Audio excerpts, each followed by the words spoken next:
The first person to clap was my father. Amber had just raised her wine glass in the middle of Juniper Table and told my employees she owned the restaurant. My mother stood beside him, smiling so proudly that 2 servers started clapping too. They thought they'd missed an announcement. I was sitting 6 feet away. Amber pointed her glass toward me and said, "Renee's still going to handle the books. She's always been better behind the scenes." My father laughed. My mother said, "That arrangement makes sense." I didn't correct them right then. I looked past Amber toward the front entrance where our sign had already been turned from open to closed for the dinner. Then I looked at the manager's desk behind the bar. Inside the top drawer was Amber's payroll security token. She thought she would use it the next morning. My name is Renee Fields, and I'm 36 years old. If you've ever been treated like the dependable one until somebody wanted your place, I understand. Please like this video and subscribe. To explain why my parents were applauding my sister in my restaurant, I have to go back further than that dinner. Juniper Table sits at 214 Alder Street in McMinnville, Oregon. It's in an old brick building with uneven floors and front windows that fog when the kitchen gets busy. The dining room has green booths, plain wooden tables, and hanging lights I installed with my father in 2018. I formed Juniper Table LLC that year. I signed the lease, I bought the equipment, I negotiated with the vendors. I spent 3 weeks testing biscuit recipes because the first version tasted like drywall. My parents knew all of that. Amber knew it too. At the beginning, the restaurant wasn't impressive enough for any of them to claim. It was just mine, which meant it was mostly a source of concern. My mother, Deborah, would call around 9 at night and ask, "Are you sure people are going to pay that much for roast chicken? It's $19, Mom. I can buy a whole chicken for $8. Then you should." She never liked that answer. My father, Kevin, came by whenever something physical needed fixing. He helped with the lights and repaired a loose shelf. But he treated the whole business like one of my temporary projects. "How long are you giving this?" he asked during the first month. "As long as it takes." "No, I mean before you decide whether it's working. It's already working." He looked around the empty dining room. "We weren't open yet." "Right," he said. "I'm just saying, don't get stubborn. My father is 64 now. My mother is 62. They've spent most of their marriage describing Amber as someone with vision and me as someone with good sense. That sounds almost equal until you see what it means in practice. Amber had ideas. I dealt with consequences. When Amber wanted to start a custom gift box business, my parents called it creative. When she stored 400 empty boxes in their garage, they called me to move them before a plumbing repair. When Amber forgot our mother's birthday reservation, I found another restaurant and told Mom the original place had made a mistake. When Amber borrowed our father's truck and returned it nearly empty, I filled the tank because he needed it for work the next morning. None of those things felt important alone. That's how the role gets built, one small rescue at a time. I wasn't miserable. I had friends. I had work I cared about. The restaurant gave me a life that belonged to me. I didn't sit around measuring every compliment my parents gave Amber, but I noticed who they called. In the first year, Juniper Table nearly ran out of cash twice. I changed the menu, cut lunch on slow weekdays, and worked every station except the grill. I learned payroll because paying someone late felt worse than not paying myself. By the end of the second year, the dining room filled most Fridays. By the third, local wineries started sending people to us. My mother began telling her friends that her daughter owned a successful restaurant. She usually didn't say which daughter until they asked. Amber's gift box business lasted longer than I expected. She was good at presentation. Her packages looked expensive, and she could talk a customer into upgrading anything. She was less interested in inventory, shipping costs, or taxes. In 2022, the business failed. Amber called me on a Tuesday afternoon while I was checking a delivery. I was standing beside 6 cases of mushrooms that weren't supposed to arrive until Friday. "Can you talk?" she asked. "Not really." "What happened?" "I'm shutting down." I moved away from the delivery door. For the day, for good. She said it quickly, then went quiet. I asked, "Do Mom and Dad know?" "They're with me." That told me the call wasn't private. My mother's voice came through the phone. She needs something stable for a while. Amber said, "Mom, please." "What kind of stable?" I asked. My father answered from somewhere behind her. "A job, Renee." I closed my eyes. "We're short one host and a prep cook," I said. "If Amber wants either position, I can train her." There was a silence long enough for me to hear my kitchen printer running. My father said, "She ran a company." "Yes? You want her chopping onions?" "I want to know what you're asking." My mother took the phone. "We're asking you to help your sister get back on her feet." I heard that part. "What job does she want?" Amber came back on the line. "Something in management." I should have said no. I knew the restaurant was finally stable because every person had a clear job. My kitchen lead ran service. My shift supervisor handled the floor. I handled money, vendors, payroll, hiring, and the problems nobody else could solve. There wasn't an empty management role, but Amber sounded smaller than usual. She wasn't trying to sell me anything. I could hear cardboard scraping in the background while my parents helped empty her office. I said, "Come in tomorrow at 10. We'll talk alone." My father said, "Why alone?" "Because it's my restaurant." Nobody answered that. Amber arrived 20 minutes late the next morning. She wore a cream blazer and carried a leather notebook. I was in the office behind the kitchen, eating toast over an invoice. She sat across from me and looked at the metal filing cabinets. "This is where you work." "Some of the time." "It's very you." "What does that mean?" "Organized." She smiled when she said it. Back then, I didn't hear the insult she would later turn it into. I told her I could create a floor manager position for 3 months. She would learn the restaurant from the ground up. She'd host, close registers, check deliveries, handle reservations, and cover service when needed. Amber opened her notebook. What would the title be? Floor manager. Could it be general manager? No. Why? Because you don't know how the restaurant works yet. She tapped her pen against the paper. I ran my own business for 4 years, and this is a restaurant. She looked toward the office door. Mom said you needed help. I need specific help. That's what I'm offering. Her mouth tightened, but she nodded. Fine. 3 months. After 3 months, we review it. Nothing is automatic. I understand. I believed she did. Amber was better with customers than I expected. She remembered birthdays, noticed empty glasses, and learned regular customers' names within weeks. If a table complained, she could calm them without giving away half the menu. She was also careless in ways customers couldn't see. She forgot to log spoiled inventory. She gave a server the wrong closing instructions. She promised a Saturday night reservation to a party of 14 when our largest table held 10. Each time, I fixed it quietly. When I corrected her, she listened with an expression that made me feel petty. "Just tell me what you want," she'd say. I did. Put every large reservation in the event book. I thought the online system was enough. It isn't. "Okay, Renee," I said okay. Then she'd walk onto the floor smiling, and I'd remain in the office solving the problem.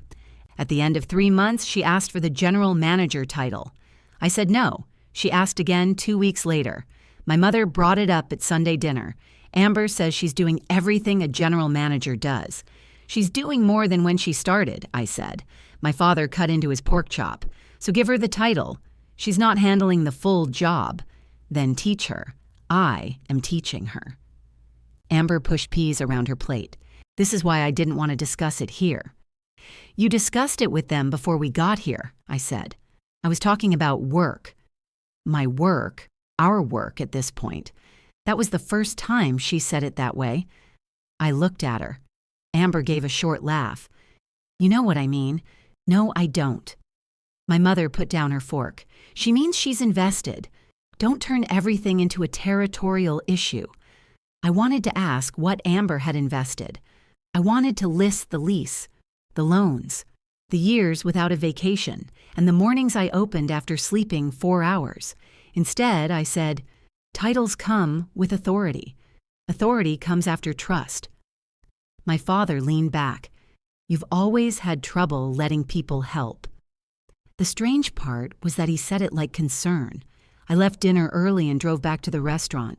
The dining room was dark except for the bar lights. I checked the receipts, counted the safe, and sat at my desk longer than necessary. The next morning, I gave Amber the title. That decision mattered later, but not for the reason my family believed. General manager didn't mean owner. It didn't give her a share of the company. It didn't let her sell anything or transfer anything. It gave her a larger job and permission to perform certain tasks for me. One of those tasks was payroll preparation. Our processor required a small security token for anyone accessing the payroll system. Mine was tied to owner control. Amber's was delegated access, meaning she could prepare information and handle routine steps because I had authorized her. The processor explained it plainly during setup. "You remain the controlling user," the representative told me. "Delegated users operate under your authorization. You can remove that authorization whenever necessary." I understood. Amber was sitting beside me and writing her temporary code on a sticky note. "Can I keep this in my desk?" she asked. "Lock the drawer, I always do." She placed the token in the top drawer of the manager's desk. It was gray, about the size of a car key, with a tiny screen and one button. Mine stayed with me. The certified company records showing I was the sole member of Juniper Table LLC remained in the office safe. They were ordinary business papers. I rarely thought about them. For a while, the arrangement worked. Amber entered hours. I reviewed them. She prepared the payroll batch. I funded and authorized it. Employees were paid on time. She also took over the parts of management she enjoyed. She greeted vendors, approved table decorations, trained hosts, and posted photographs online. I handled the less visible work. One Thursday, a produce invoice was almost twice its normal amount. I called the vendor and learned Amber had added specialty berries for a brunch idea she hadn't discussed with me. They were supposed to be samples, she said. Samples don't come in 12 cases. The representative said we could return what we didn't use. He said you could request a credit if the product arrived damaged. Amber folded her arms. That's not what he told me. I handed her the email. She read it once, then set it down. "You love paperwork. I love knowing what we agreed to. We can use the berries. Before they spoil?"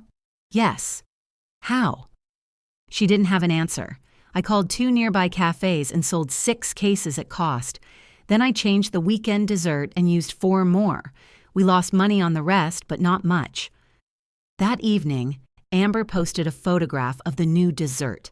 The caption said, "Another fresh idea from the Juniper Table team." My mother shared it with 3 clapping emojis. I didn't comment. The first violation I couldn't dismiss happened on my father's birthday. My parents came in with 4 friends. Amber seated them at our best table and told their server, "Everything is taken care of." I was in the kitchen when the server brought me the check. Amber said to comp the whole thing, she told me. The total was over $300. "Did she give you a reason?" She said they're the owner's parents. I looked through the pass toward the dining room. Amber was pouring wine for my mother. My father had one arm stretched across the back of his chair like he hosted the place. I walked to the table. My mother smiled. "There she is," Amber said. "I already handled the check." I heard. Dad lifted his glass. "Your sister knows how to treat family." I looked at Amber. "You can approve a manager meal for yourself. You can't comp a table of 6 without asking me." Her smile stayed in place. "It's Dad's birthday." "I know." My father shook his head. "Don't do this at the table. I'm not doing anything. I'm explaining the policy." Amber lowered her voice. "We'll talk later." "We will." I returned to the register, removed the unauthorized comp, and applied the regular family discount we'd always used. Then I printed the corrected check and carried it back myself. My father stared at the amount. "You're charging me?" "I'm giving you the family discount." My mother looked embarrassed. Amber looked angry. Nobody applauded that time. I went back to the office, opened the permissions list, and removed Amber's ability to comp checks above the manager limit. She could still do her job. She just couldn't spend the restaurant's money to make herself look generous. For once, I didn't repair the moment for her. Amber came into the office after my parents left. She closed the door and stood with her back against it. "You embarrassed Dad in front of his friends. I charged him for dinner. You walked a check to the table like he was trying to steal from you. I corrected a comp you weren't allowed to approve. She looked at the permission screen on my monitor. You changed my access. Yes. Without talking to me, I talked to you at the table. That wasn't a conversation. No, it was me stopping something. Amber walked to my desk and placed both hands on the edge. It was one dinner. It was 6 dinners. Dad's birthday didn't make the other 5 people my responsibility. They were his guests. Then he could pay for them. She stared at me like I'd said something cruel. You really don't understand how that looked. I understand exactly how it looked. You offered something that wasn't yours, and I became the difficult person when I said no. She stepped back. Do you hear yourself? Yes. You make everything sound like an accounting problem. This one was. She opened the door, then stopped. Mom was right. You don't know how to let family be family. I watched her leave. That sentence bothered me more than I wanted it to. I stayed another hour after the closing crew finished. I checked the locks twice and wiped a clean section of the desk with my sleeve. Then I restored Amber's comp access. I lowered the limit, but I gave part of it back. That was how I participated. I'd set a boundary, feel the pressure afterward, then soften it enough that everyone could pretend nothing had happened. My mother called the next morning. I answered while carrying clean glasses from the dishwasher. Your father is hurt, she said. Good morning, Mom. Don't be sarcastic. I'm working. This will only take a minute. It never took a minute. She told me Dad had invited those friends because he was proud of the restaurant. Charging him had made him look foolish. He ordered 2 bottles of wine, I said.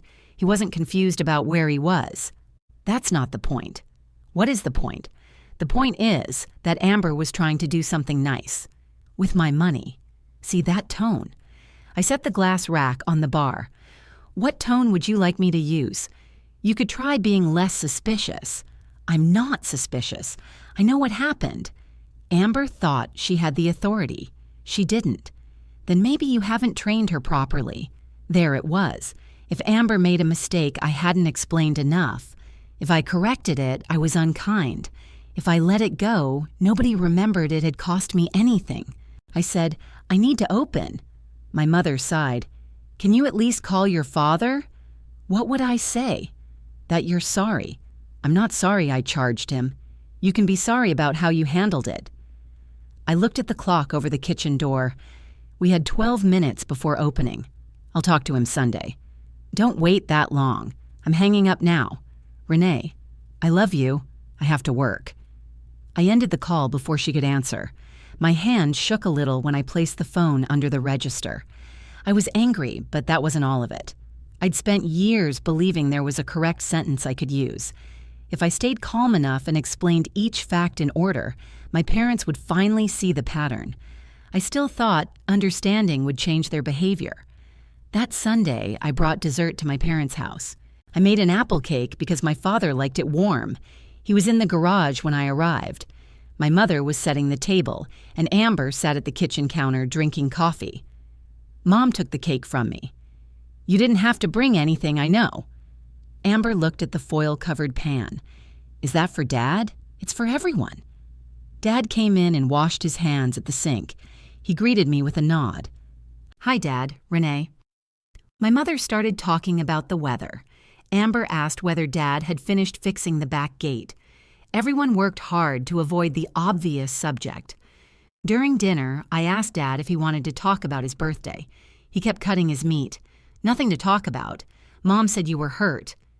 My mother gave me a warning look. Dad said, I didn't ask her to call you. No, you just told her. I mentioned it. Amber reached for the salt.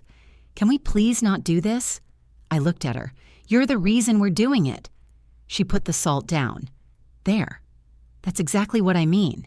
You keep blaming me for trying to make Dad feel special. You told an employee you had authority you didn't have. I'm the general manager. You have a limit, which you created after the fact. The limit was in the manager policy before you started. Dad pushed his plate away. This is family dinner, not a staff meeting. Then stop bringing restaurant problems to Mom. His face changed. Not much, but enough. My mother said, "Your father didn't bring anything to me." I noticed his mood. Amber gave a tired little laugh. "Of course you did." That laugh joined the three of them. It told me I was the one forcing an ordinary family to discuss an unpleasant subject. I could have left. I had my keys beside my plate. Instead, I cut the apple cake. I warmed each piece and served my father first. He ate the whole thing. By the end of the evening, he was asking whether I needed help replacing a loose hinge near the restaurant's back entrance. That felt like peace to me then, not agreement, not an apology, just the return of normal conversation. I accepted those substitutes for years. On Monday, I checked the point-of-sale audit. I told myself it was routine. It wasn't. The system recorded every discount, void, and complimentary check. I searched Amber's manager code and went back 3 months. My parents had eaten free 4 times. The birthday dinner was the 5th. 2 of those meals happened while I was out of town at a food service conference. One included Amber and another couple. The note said, "Owner, Family Hospitality." I printed the report and laid it beside my keyboard. The amount wasn't going to sink the restaurant. That almost made it worse. Amber hadn't done it because anyone was desperate. She'd done it because she wanted the feeling of giving access. I called her into the office. She arrived holding a reservation list. "What's wrong?" I turned the report toward her. She read the first page. "You went through my comps?" "I went through company transactions. They're not my personal transactions." "Correct." She sat down. "Mom and Dad come in a lot. They tell people about the restaurant. So do paying customers. That's not fair." "What isn't?" "They supported you from the beginning. My father installed lights. I paid him." "You didn't pay him." "I tried. He wouldn't take it, so I bought the tools he wanted." Amber looked down at the report again. "You remember everything you do for people. I remember business expenses. You remember personal things too. Because I keep having to prove they happened." She pushed the report away. "I honestly thought this was allowed. Why did you write Owner Family Hospitality? Because they're family." "Whose family?" She didn't answer. I waited. Finally, she said, "Ours?" "That isn't what you wrote. You're picking apart 2 words. I'm asking what you meant." She stood up. "I meant they're the owner's family. There's one owner." "Fine, the owner's family. You knew that when you approved the checks?" "Yes, Renee. I knew you were technically the owner." "Technically?" That word sat between us. I said, "You're paying these back." Her expression changed. "All of them?" "All 4 before the birthday. Dad already paid that one." "You can't be serious. You used your manager code. You knew there was a limit, and you split 2 of the checks between lunch and dinner categories to stay under it." She looked at the pages more carefully. I'd noticed that only after printing them. One visit appeared as 2 transactions, with the drinks entered later. Amber's face went still. "That was the server." "No, the audit shows your code. I might have been fixing something." "What?" "I don't remember every check from 3 months ago. Then I'm going by the record." She crossed her arms. "So you're docking my pay?" "No. You'll reimburse the restaurant separately. I'm not touching your wages. Mom and Dad are going to hear about this. I assume they would." She waited for me to soften. I didn't.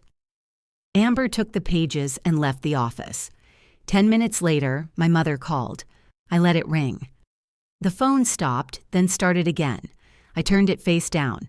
That afternoon, Amber brought me an envelope with cash inside. She dropped it on my desk without sitting down. "Count it." "I trust the count." "No, you don't. I counted it." The total matched the report.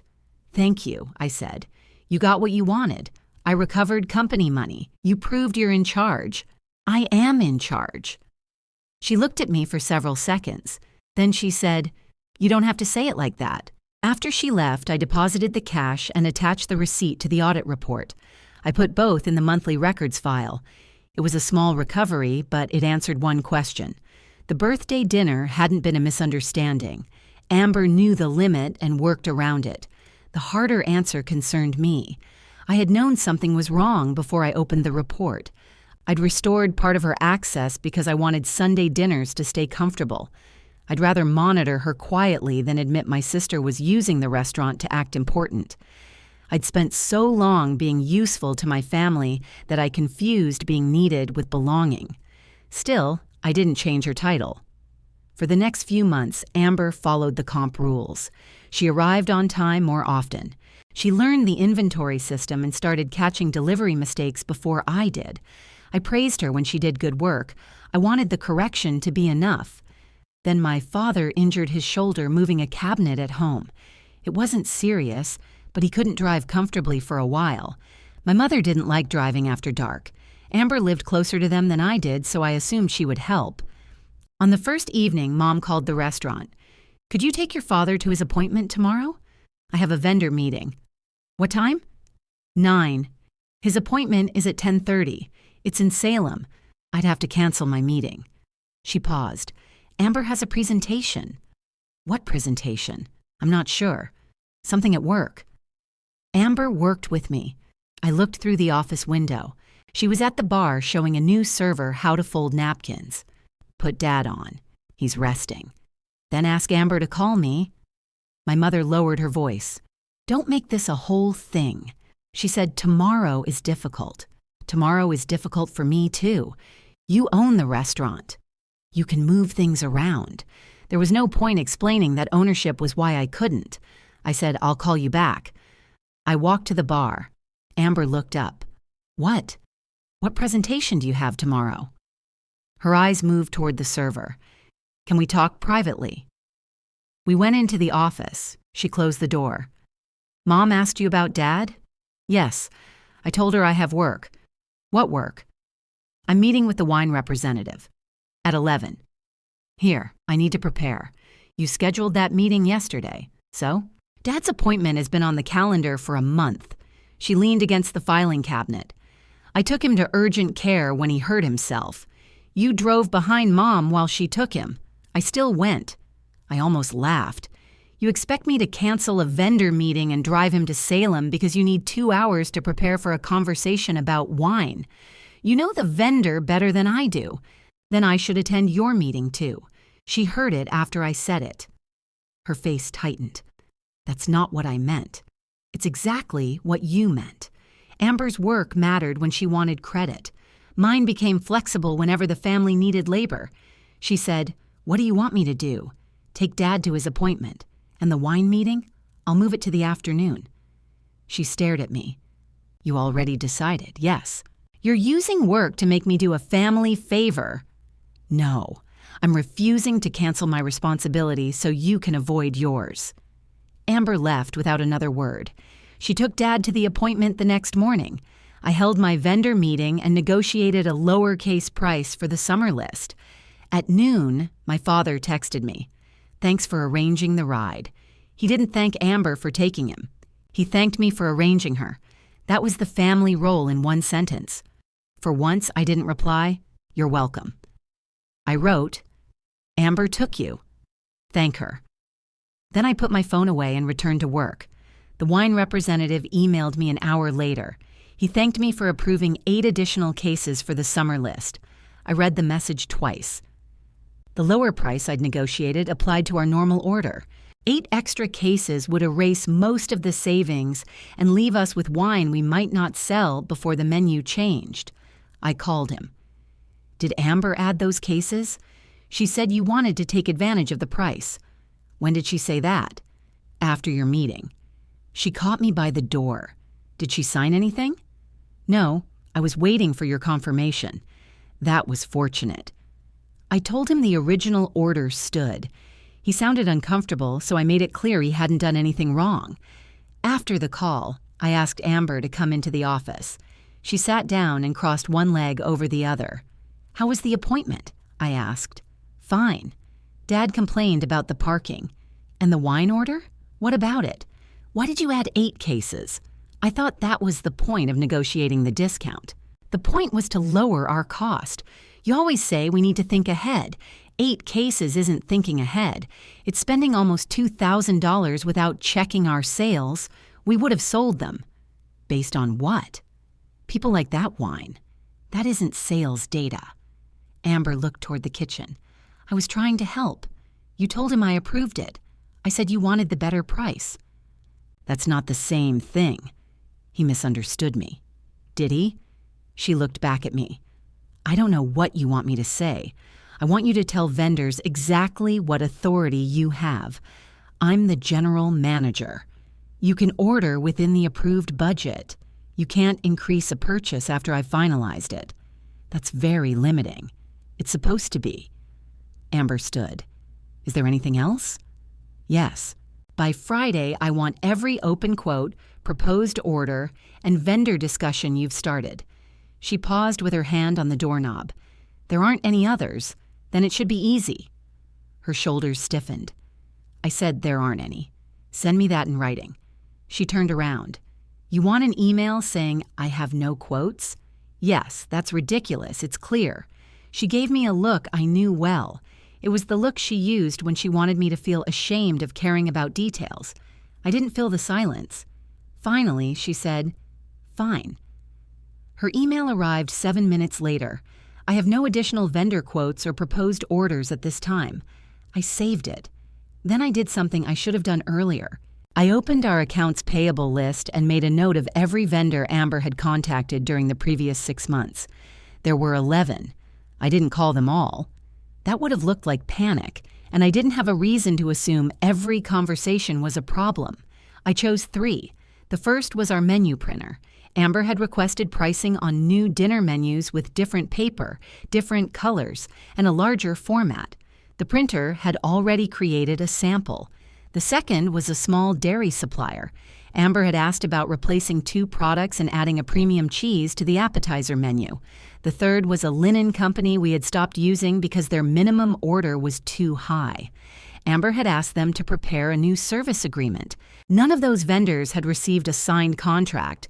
All 3 believed a decision was coming soon. The printer emailed me the menu sample. I opened it on my office computer. The restaurant name was still Juniper Table. The logo was the same, but Amber had changed half the item descriptions and added a section called Amber's Seasonal Picks. She hadn't written my name anywhere. My name hadn't been on the old menu either, so that alone meant nothing. What bothered me was the note at the bottom of the printer's email. Amber said she has final creative approval. Please confirm whether we should proceed before next Wednesday's print slot. I called the printer. Did Amber say she had final approval? She said she was handling the new direction. Did she mention that I needed to approve the cost? There was a pause. She said you handled the bookkeeping. I leaned back in my chair. Those were her words. I don't want to get in the middle of anything. You aren't. I'm asking because I need accurate information. He hesitated again. She said, Renee handles the bookkeeping, but menu decisions come through me now. Thank you. I told him not to print anything. I also asked him to keep the slot open until Monday if possible. He agreed, but after that, he'd need to release it. The new cost wasn't only the printing. Amber had put 2 dishes on the sample menu that the kitchen had never tested. One depended on the premium cheese she'd discussed with the dairy supplier. She hadn't just collected ideas. She'd built a menu around products we didn't carry and a purchasing change I hadn't approved. I printed her email saying there were no open proposals. Then I printed the menu sample and placed it beneath the email.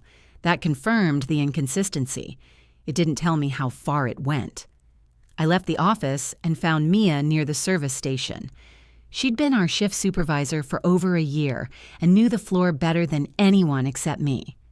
Do you have 5 minutes? She followed me into the office. I closed the door but didn't sit behind the desk. I didn't want the conversation to feel like discipline. Have you seen this menu? I handed her the sample. She glanced at the first page. Amber showed it at pre-shift on Tuesday. What did she say? That it was the summer menu. Did she say it was a draft? Mia's eyes lifted. I assumed it was approved. Why? She said we'd be training on it next week. Has the kitchen seen it? I don't know. What else did she announce Tuesday? Mia looked down at the menu. Is somebody in trouble? No. I'm checking what staff were told. She took a breath. New uniforms, a staff dinner, changes to sections. She said there might be raises after the summer numbers came in. Might be? She said she was working on it. Did she give an amount? No. Did she promise anyone a new position? Mia hesitated. That's not really mine to say. If she discussed a staff position, I need to know. She told me I'd probably become assistant general manager. The words took a second to settle. When? Last week. Did you ask for that? No. She said I'd earned it. Mia's face had gone red. I didn't tell anyone. You haven't done anything wrong. I thought you knew. I didn't. She handed the menu back. Is the position not happening? There is no approved position right now. Mia nodded, but I saw the disappointment. That was the wider problem. Amber had used my authority to offer people things they had every reason to want. Correcting her would make me the person taking those things away. I asked, did she tell you what the job would pay? No. She said she had to get payroll settled first. What does that mean? I thought she meant the budget. I did too, at first. Amber had access to prepare payroll, but she couldn't change wages without documentation. I reviewed every batch before authorization. Still, most employees didn't know which parts she controlled and which parts I did. Why would they? They saw her leading meetings. They saw me in the office. Has anyone else been offered a title, a raise? Not that I know of. Has Amber described me as the bookkeeper before? Mia didn't answer immediately. That isn't a difficult question, I said. She says you handle the financial side. The printer heard something more specific. Mia shifted her weight. Sometimes she calls you the bookkeeper. In front of staff? Not like an insult. I didn't ask how she meant it. Yes, in front of staff. I looked through the office window. Amber was near the front entrance adjusting a small vase on a table. Thank you for telling me. What should I do about Tuesday? Come to work normally. Don't discuss this conversation. All right. And Mia, I meant what I said. You haven't done anything wrong. She nodded and left. I stayed in the office with the door closed. The word bookkeeper shouldn't have offended me. Bookkeeping is necessary work. I did plenty of it, but Amber wasn't using it to describe a task. She was using it to shrink my position into something that supported hers. I thought about confronting her immediately. I could have placed the menu, the email, and the vendor notes on the desk. She would have denied the wording or said people misunderstood her. Then she would call our mother before I finished the conversation. By dinner, the issue would become my failure to appreciate Amber's initiative. I was tired of having every fact softened before I understood its shape, so I didn't confront her. I reviewed the general manager permissions instead. She could prepare purchase requests, approve routine orders below a set amount, enter payroll hours, adjust schedules, and access vendor contact information. She couldn't sign contracts, change pay rates, open accounts, transfer ownership, or authorize final payroll. Those limits were clear. The problem was that she'd learned to make commitments without signing anything. She let vendors and employees believe approval was a formality. Then she expected me to accept the cost because refusing would disappoint someone else. It was clever, whether she admitted it or not. That evening, I asked the kitchen lead whether he'd seen the summer menu. He pulled a folded copy from beneath a clipboard. Amber gave me this yesterday. Did you test the new dishes? One of them. Which? He pointed to the cheese appetizer. We can make it, but the plate cost is too high at that price. Did you tell her? Yes. What did she say? She said the price was part of the new direction. There was that phrase again. Did she say I approved it? She said you were concerned about numbers, but she'd handle you. I kept my face still. Those were her words? Pretty much. He looked worried. Am I supposed to stop working on it? Yes. Use the current menu until I approve a change. All right. He returned to the kitchen. I walked through the dining room and checked each table. The lunch rush had ended. Sunlight came through the front windows and showed every streak on the glass. Amber stood behind the bar with her tablet. Do you need something? She asked. I'm attending pre-shift tomorrow. Her eyebrows rose. You're usually doing invoices then. I moved them. Why? I want to hear the summer plans. She studied me. "I can update you afterward. I'll be there." She turned back to the tablet. "Okay." The next afternoon, I arrived at pre-shift before Amber. 7 employees stood near the bar. Mia was filling water glasses for the first reservations. Amber walked out of the office carrying the sample menu. She saw me and slowed down. "I thought you had a delivery." It came early. She put the menus on the bar. "We don't need everyone for this," she said. "I was just going over service details. I'd like to listen." The employees looked between us. Amber began with reservations and table assignments. Then she mentioned the staff dinner. "We're still choosing a date," she said. I asked, "What budget are you using?" Her smile tightened. "We haven't reached that part. You announced it Tuesday, as an idea." Mia looked at the floor. Amber moved to the menu. "This is an early sample," she said. "Nothing is final." The kitchen lid glanced at me. He knew that wasn't what she'd told him. I said, "Correct. Nothing on this menu is approved." Amber's fingers pressed against the paper. "We're exploring options. The current menu remains in place. No training begins until the kitchen tests each dish, and I approve the cost." Nobody spoke. I didn't mention the assistant manager position or possible raises. Mia had trusted me with that information. I wasn't going to expose her in front of everyone. Amber continued the meeting, but her tone changed. She stopped saying we had decided. She said we were considering. That one deliberate move worked. With me standing beside her, she described the plans honestly. Afterward, she followed me into the office. "You undermined me." I clarified what's approved. "You could have asked me privately." I did. "You said there were no proposals." I said there were no orders. I opened her email. "You wrote, 'No additional vendor quotes or proposed orders.'" She read it. I forgot about the menu draft. "And the dairy quote?" Her eyes moved to mine. "What dairy quote?" "The premium cheese." That was exploratory. "So was the linen agreement?" She went quiet. I placed a blank sheet of paper on the desk. "Write down every commitment you've discussed. Staff, vendors, menu, all of it. You're treating me like I lied. You gave me an answer that wasn't true. I forgot a few conversations. Then this helps you remember." She didn't touch the paper. "I have a dining room to run. You can bring me the list by closing." Amber left the office without taking it. I emailed the same request so there would be no confusion. Then I created a folder in the company drive called Pending Commitments. I saved the menu sample, the vendor emails, and Amber's written denial inside it. Before dinner service, I changed the vendor approval instructions. Any proposed change now had to be copied directly to the owner email before a supplier spent time or money. The printer confirmed the new rule first. At 9:40 that night, Amber placed a handwritten list on my desk.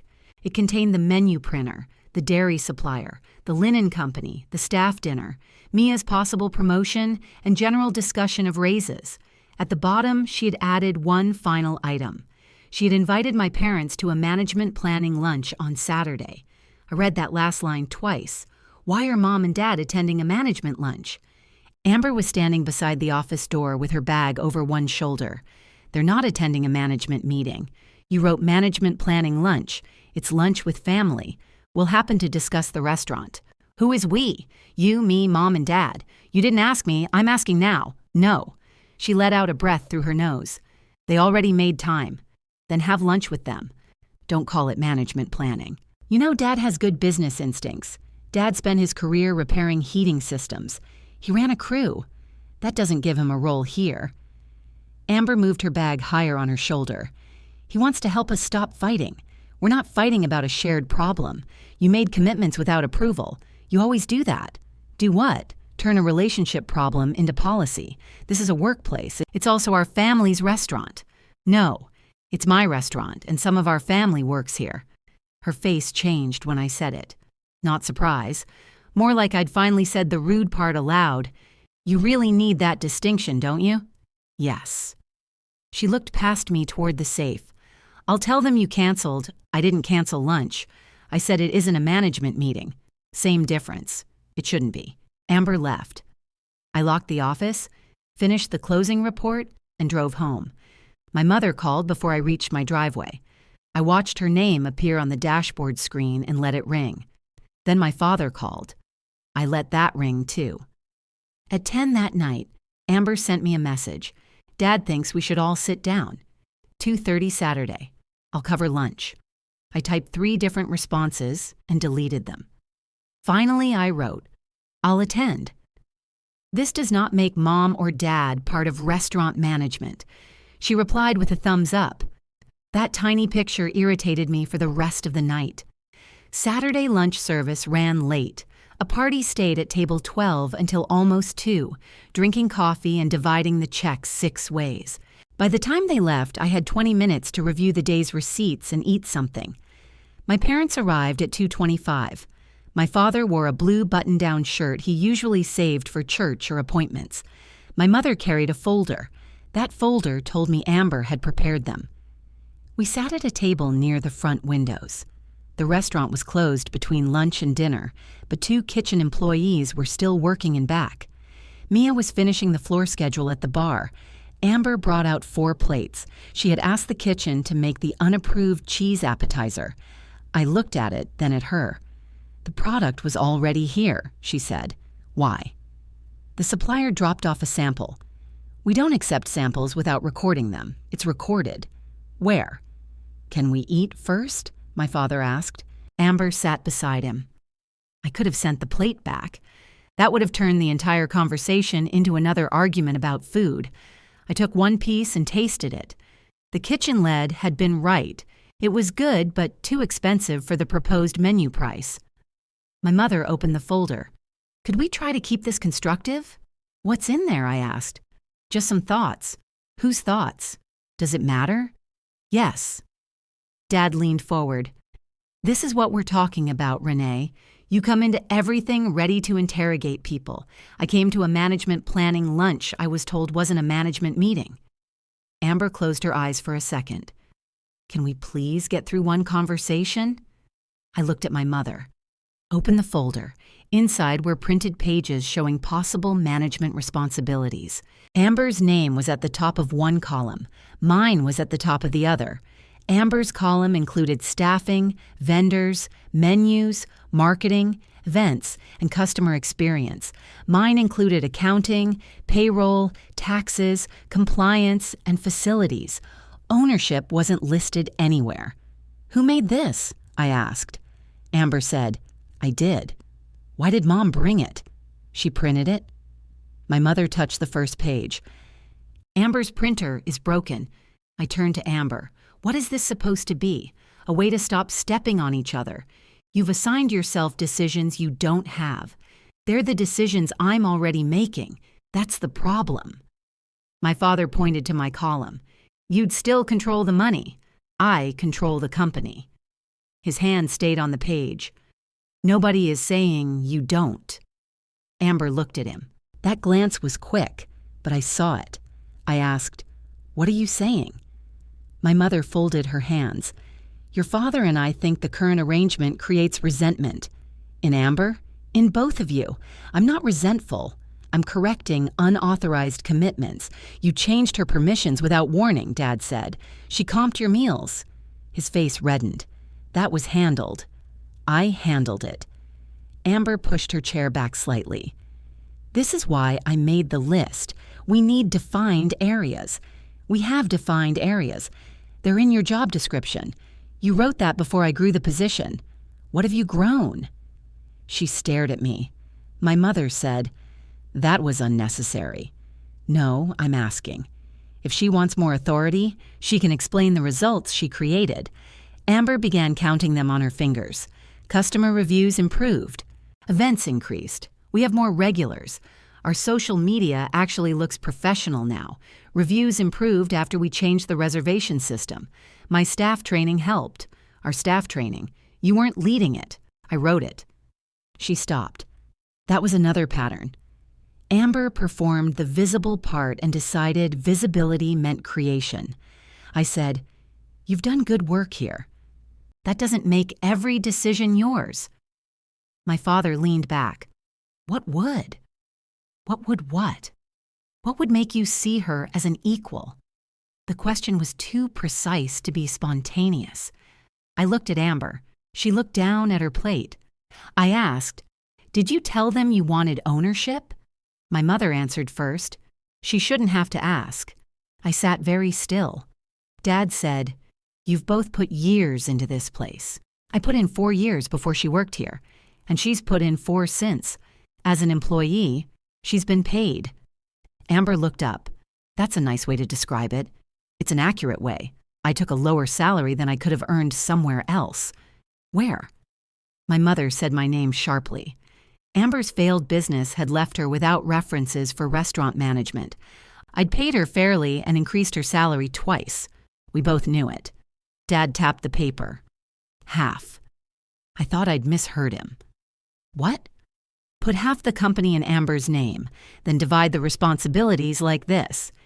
He said it with the same tone he used when suggesting where to hang a shelf. Amber didn't react. My mother watched me carefully.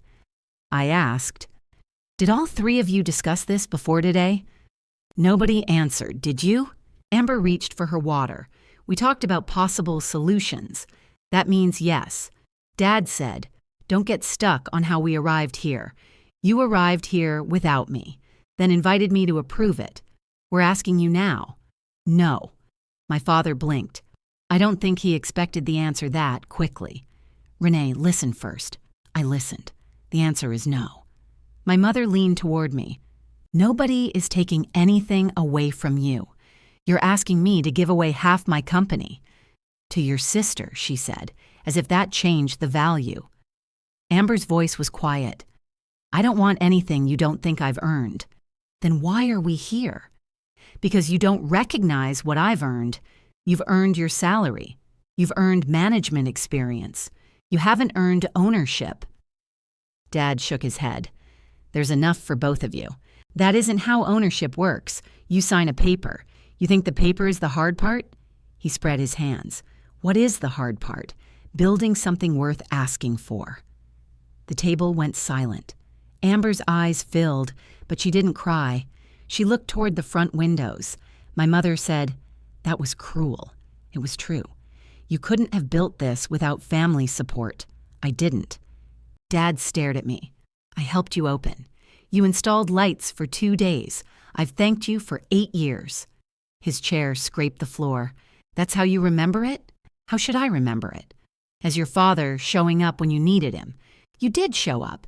That doesn't give Amber half the company. This isn't about the lights. Then stop using them as payment." Mia had stopped working at the bar. She kept her eyes on the schedule, but I knew she could hear us. I lowered my voice. "This conversation is over." My mother gathered the pages. "It doesn't have to be decided today." I decided. Amber stood. "Of course you did." She carried her plate toward the kitchen. I followed her before she reached the pass. "Did you tell Mom and Dad I was considering this?" She turned around. "I said we needed to discuss my future. That isn't what I asked." They came to their own conclusion. "With the division plan you wrote, I wanted to show them how much I do. Why?" "Because you make me sound irresponsible. You hid vendor discussions from me. I forgot them. You promised Mia a position. I said probably. You showed staff a menu that wasn't approved." She stepped closer, keeping her voice low. "And the restaurant didn't collapse. That's your standard?" "My standard is that maybe you don't have to control every decision. I have to control the decisions I'm responsible for. You're responsible because your name is on a piece of paper. My name is on the company because I created it. You created it 8 years ago. That doesn't mean nothing has changed. Your job changed. Ownership didn't." She looked over my shoulder toward our parents. "You're going to regret saying no this quickly." It wasn't a threat in her voice. It sounded like confidence. That concerned me more. "Why?" "Because you still need me." "For what?" She gave a small smile. "You'll see." Then she walked into the kitchen. My parents left without saying goodbye. My mother carried Amber's folder against her chest. Dad held the door for her, then let it close behind them. The open sign knocked softly against the glass. Mia approached after their car pulled away. "Do you want me to stay?" "No, go home." She nodded toward the table. I heard some of it. I know. I didn't know Amber wanted half. Neither did I. Mia picked up a water glass. She talks like the two of you are partners. What does she say? Not that word exactly. What words? Mia thought about it. She says, when we took over. Or our direction. Things like that. Does she call me the owner? Not usually. Does she call herself the owner? No. That distinction mattered. Amber hadn't openly lied yet. She'd created an impression and allowed people to complete it. I thanked Mia and sent her home. Then I returned to the office and opened Amber's personnel file. Her signed job description was there. So were the access acknowledgments, the manager policy, and the payroll delegation form. Each one described her as an employee with assigned authority. I scanned the documents into the company drive, although copies were already stored there. I wanted one clean folder. Then I wrote a formal summary of the lunch while the words were fresh. I included my father's request, Amber's division plan, and my refusal. I didn't write it to punish her. I wrote it because my family had walked into my restaurant with printed pages and acted like ownership was a household chore they could redistribute. At 4:30, Amber returned for dinner service. She walked past the office without looking in. I called her name. She stopped. I placed a one-page acknowledgement on the desk. It confirmed that Juniper Table LLC had one owner and that management authority remained limited to her written role. It also required my approval before she discussed positions, wages, vendor changes, or menu changes as decided. I want this signed before your shift, I said. She read the page. You wrote this today? Yes. Because of lunch? Because the limits need to be clear. They were already clear, according to you. Then signing should be easy. She picked up a pen. For a moment, I thought she would refuse. Instead, she signed her name, dated the page, and slid it back. There, she said. Now you have another piece of paper. I placed it in her file. Amber left the office and began service as if nothing had happened. The boundary worked. She signed it. My ownership remained exactly where it had always been.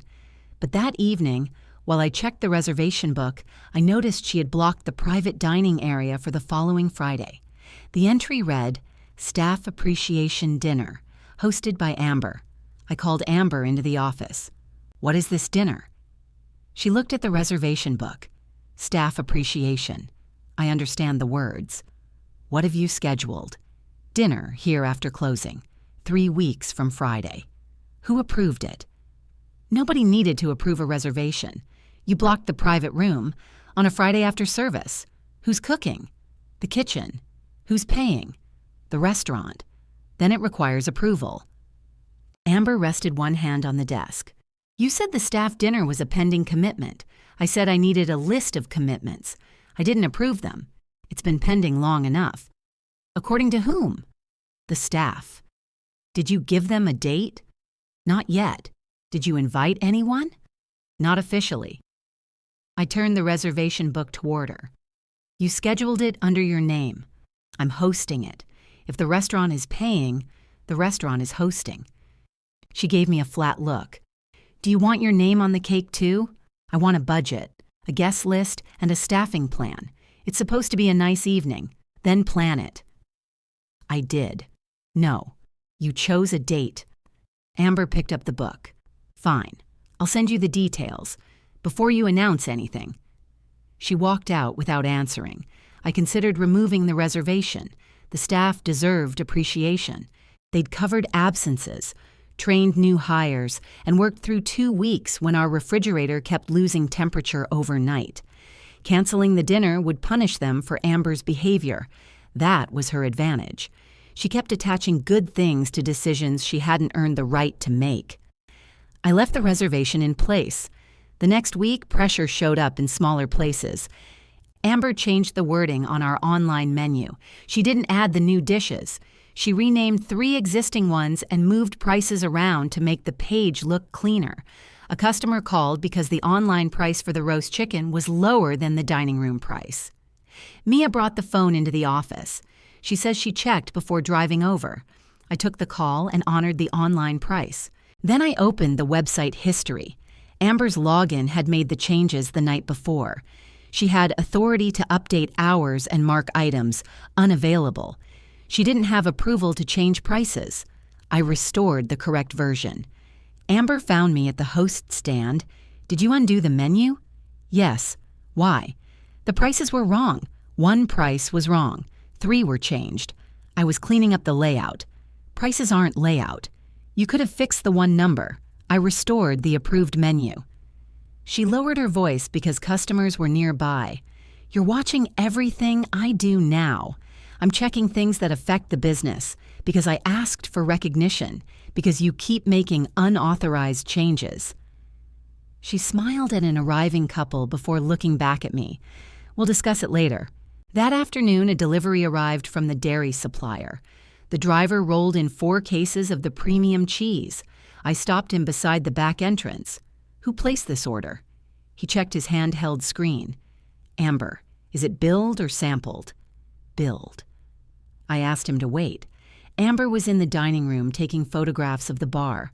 I held up the delivery slip. "You ordered the cheese. We need it for testing. You said it was exploratory. It was. Then I decided to run the appetizer as a special." "You decided?" "The kitchen already tested it. The cost doesn't work. It works as a weekend special, not at the price you printed. So we charge more. You changed prices online yesterday. Now you're adding a special?" She glanced toward the driver. "This is embarrassing." "For whom?" "For the restaurant. The restaurant didn't place the order. I'm its general manager.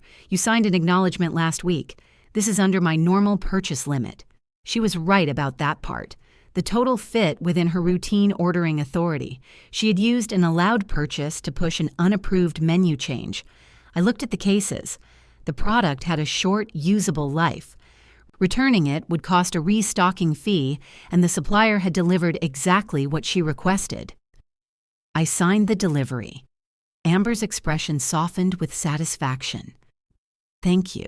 I'm not approving the special." "Then what are we doing with it?"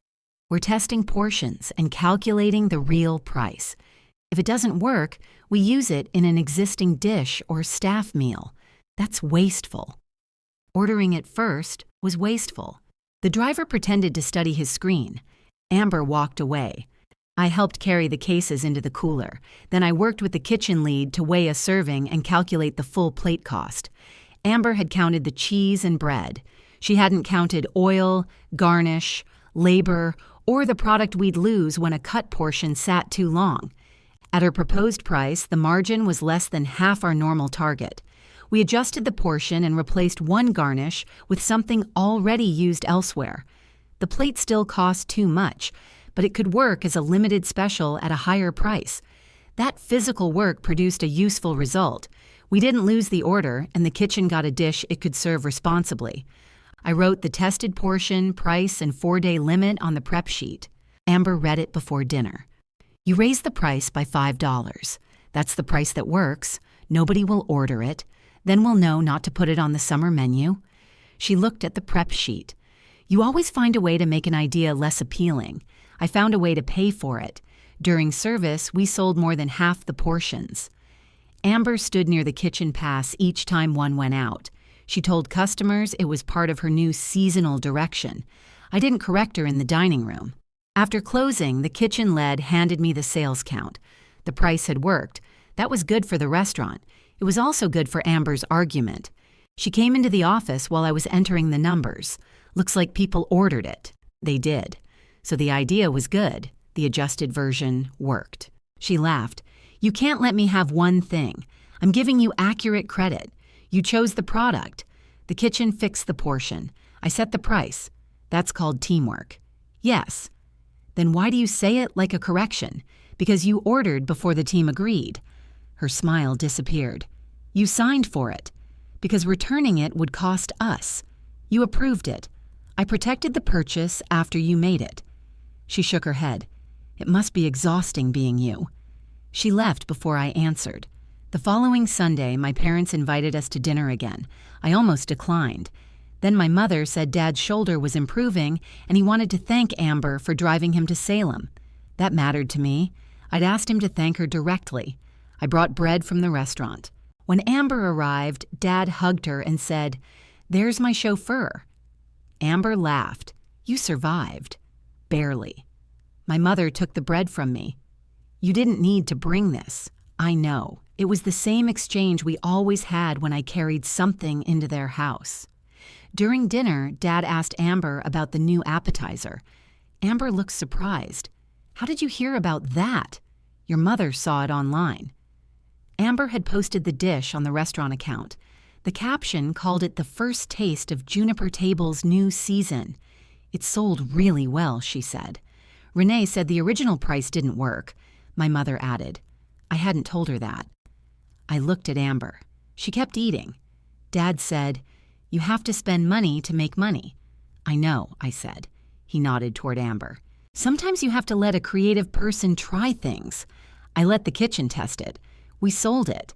After you made her jump through hoops. Amber said, "Dad, leave it." Her tone made her sound protective of me. My mother touched my wrist. "We're not trying to criticize." "What are you trying to do?" "Help you see what each of you brings." "I know what Amber brings." "Do you?" Amber set down her fork. "I don't want to do this again." My mother continued anyway. "You're excellent with money and systems. Amber is better at being the face." "The face of what?" "The restaurant, the family. She connects with people." I looked at my mother's hand on my wrist until she removed it. "You think I don't?" "I think you're more private." "That wasn't my question." She straightened her napkin. "You can be guarded." Dad said, "Nobody's insulting you." "No, you're explaining why Amber should control my business." My mother sighed. "There you go again." Amber stood and carried her plate to the sink. "I told you this wouldn't help." I watched her rinse a plate she usually left for Mom. That was when I understood the lunch hadn't failed from her perspective. My refusal had given her a new role with our parents. She was now the reasonable one trying to keep peace with her controlling sister. Dad asked, "Have you reconsidered the half?" "No. You answered too fast last time. I've had a week." "And?" "No." His jaw tightened. "You're willing to damage the family over paperwork. I'm not transferring my company. We heard you." "Then stop asking."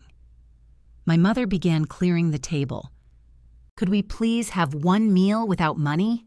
"You brought it up." I brought up Amber's strengths. Dad brought up ownership. She carried the plates into the kitchen. I stood and picked up my bag. Amber turned from the sink. "You're leaving?" "Yes." "Of course." "What does that mean?" "It means whenever the conversation gets uncomfortable, you pull rank or leave. I'm not staying while Dad negotiates my company over dinner." "Nobody is negotiating," he asked again. "Because you shut him down. You want me to debate it until I'm tired enough to agree." Amber dried her hands. "I want you to consider that I've built something too." "At Juniper Table?" "Yes." "You've contributed. You haven't built it. That's your story. It's the timeline." She stared at me. Then she said, "Come to the staff dinner." I was so surprised I almost smiled. I own the place. Why wouldn't I come? "You've been acting like you might cancel it. I asked for a plan. You'll get one tomorrow." "What changed?" "I don't want you saying I excluded you." The wording was careful. "I'll be there," I said. "Good." She turned back to the sink. My mother followed me into the hallway. "Don't leave angry." "I'm not angry. You look angry. I'm tired." She lowered her voice. "Amber needs this." "Needs what?" "A chance to feel successful again. She has a stable job." "That isn't the same." "No, it isn't." Mom reached for my arm, then stopped. "Your sister's business failed in front of everyone. People asked questions. She had to move out of her office. Working for you reminds her of that. So I'm supposed to give her ownership? I'm asking you to have compassion. I hired her 4 years ago, and I've been paying her for 4 years." Mom looked toward the kitchen. "You make help sound like a transaction. Employment is a transaction. She's your sister. That's why she got the opportunity." I opened the front door. My mother said, "If you embarrass her at that dinner, I don't think she'll forgive you." I looked back. What is she planning to say? Nothing. I'm just asking you to be kind. Did she tell you why the dinner matters? Mom pressed her lips together. That was an answer. I drove back to Juniper Table instead of going home. The building was dark. I unlocked the front door and turned on the bar lights. The sign tapped against the glass as I passed. In the office, I opened the shared event file. Amber had uploaded the dinner plan that afternoon. The budget was reasonable. The food came from existing inventory. The staff list was complete. She had even included a paid cleanup shift. Then I reached the guest section. My parents were listed as special guests. Under the purpose of the evening, Amber had written, "Celebrate the team," and introduced Juniper Table's next chapter. I printed the page. The office printer was still running when Amber's name appeared on my phone. I answered. She didn't say hello. "Are you in the event file right now?" "Yes." There was a brief silence. Then she asked, "What are you looking for?" "I'm looking at the phrase, 'next chapter.'" "What does it mean?" "It means we're refreshing things." "What things?" "The menu, staff roles, the way we present ourselves." "Who approved staff role changes?" "I haven't listed any changes." "You promised Mia a promotion." "I discussed a possibility." "You listed the dinner as the place to introduce something." Amber went quiet. I could hear a television behind her. She was at my parents' house. "Are Mom and Dad there?" I asked. "That's irrelevant." "Put me on speaker." "No." "Then tell me what you plan to introduce." "I'm not doing this while you're sitting in a dark office hunting for reasons to accuse me. You called me because the file showed someone else was viewing it." "Someone else?" "You know what I meant." "Yes, I do." I looked at the printed dinner plan. Nothing gets introduced until I approve it. You're invited as a guest. I'm not a guest at my own restaurant. You don't have to make that point every 5 minutes. I only have to make it when you ignore it. My father's voice came through the phone. "Amber, hang up." I said, "Dad, stay out of this." He took the phone from her. "You're upsetting your mother. I'm at work." Amber called me. "You went digging through her dinner plan. The plan is on my company drive. She's trying to do something good for your employees. Then why won't she explain it?" "Because you criticize every idea before it has a chance." I closed my eyes. "Give the phone back to Amber. You need to calm down first." "I am calm." "You don't sound calm. I sound direct." He gave a tired sigh. "You two are going to ruin that place if you keep fighting over who gets credit. There aren't two owners fighting over credit." "You know what I mean." "I know exactly what you mean." I ended the call. 5 minutes later, my mother sent me a message. "Please don't come Sunday if you're going to create tension." I read it, locked the office, and went home. The next morning, Amber arrived early. She carried coffee for the kitchen and a box of pastries. She moved through the dining room, greeting everyone like the previous night hadn't happened. I waited until she reached the office. "We need to finish the conversation. I have inventory. It can wait 10 minutes. She placed her tablet on the desk. "Fine." "What are you introducing at the dinner?" "A proposed summer plan. What does it include?" "A menu refresh, clearer management structure, and staff incentives." "What incentives?" "Performance raises." "You can't promise raises." "I haven't promised amounts." "Have you told people raises are coming?" I said, "We're working toward them." "Who is we?" She looked at me without answering. I said, "Did you tell staff the dinner would announce raises?" Some people asked. "And?" I said we'd have more information. "What information?" "Whatever you approve." That was the mechanism she kept using. She created the expectation first, then handed me the cost. "What management structure are you proposing?" "A promotion for Mia and department leads for the kitchen and floor. We already have people leading those areas. Without titles. Some of them have titles. Not titles that show a path forward."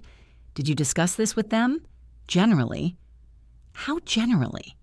Amber picked up her coffee. "Why don't you ask them? I will." Her expression shifted. She hadn't expected that. I stepped out of the office and asked Mia to join us. Amber followed me to the door. "You don't need to drag her into this. She's already in it."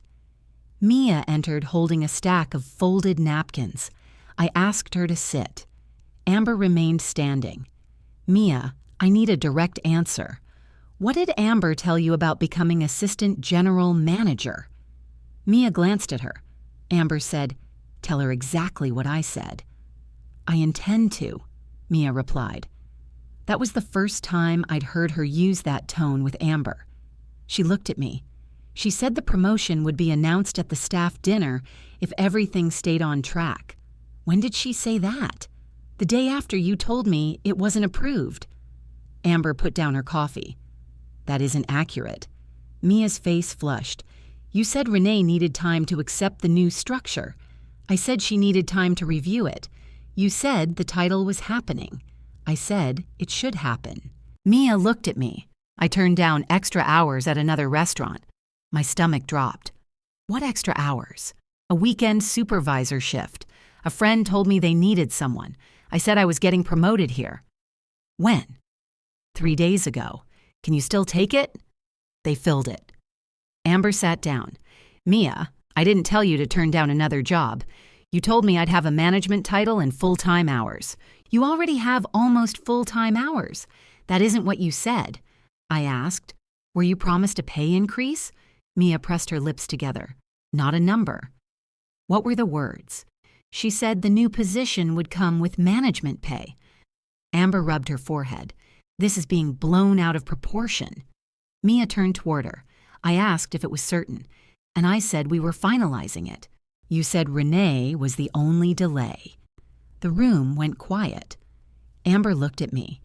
I was trying to keep her motivated. With a job you can't create? I'm her manager. You manage her current position. You've known she deserves more responsibility. That doesn't give you permission to promise it. Mia stood. I should get back to work. Wait, I said. I owe you a clear answer. She stayed beside the chair. There is no approved assistant general manager position. I'm sorry you were told otherwise.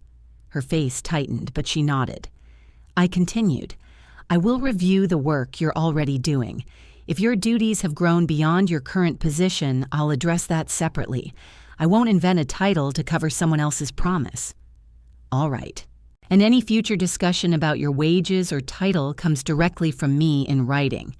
Mia looked at Amber, then back at me. Understood. She left the office.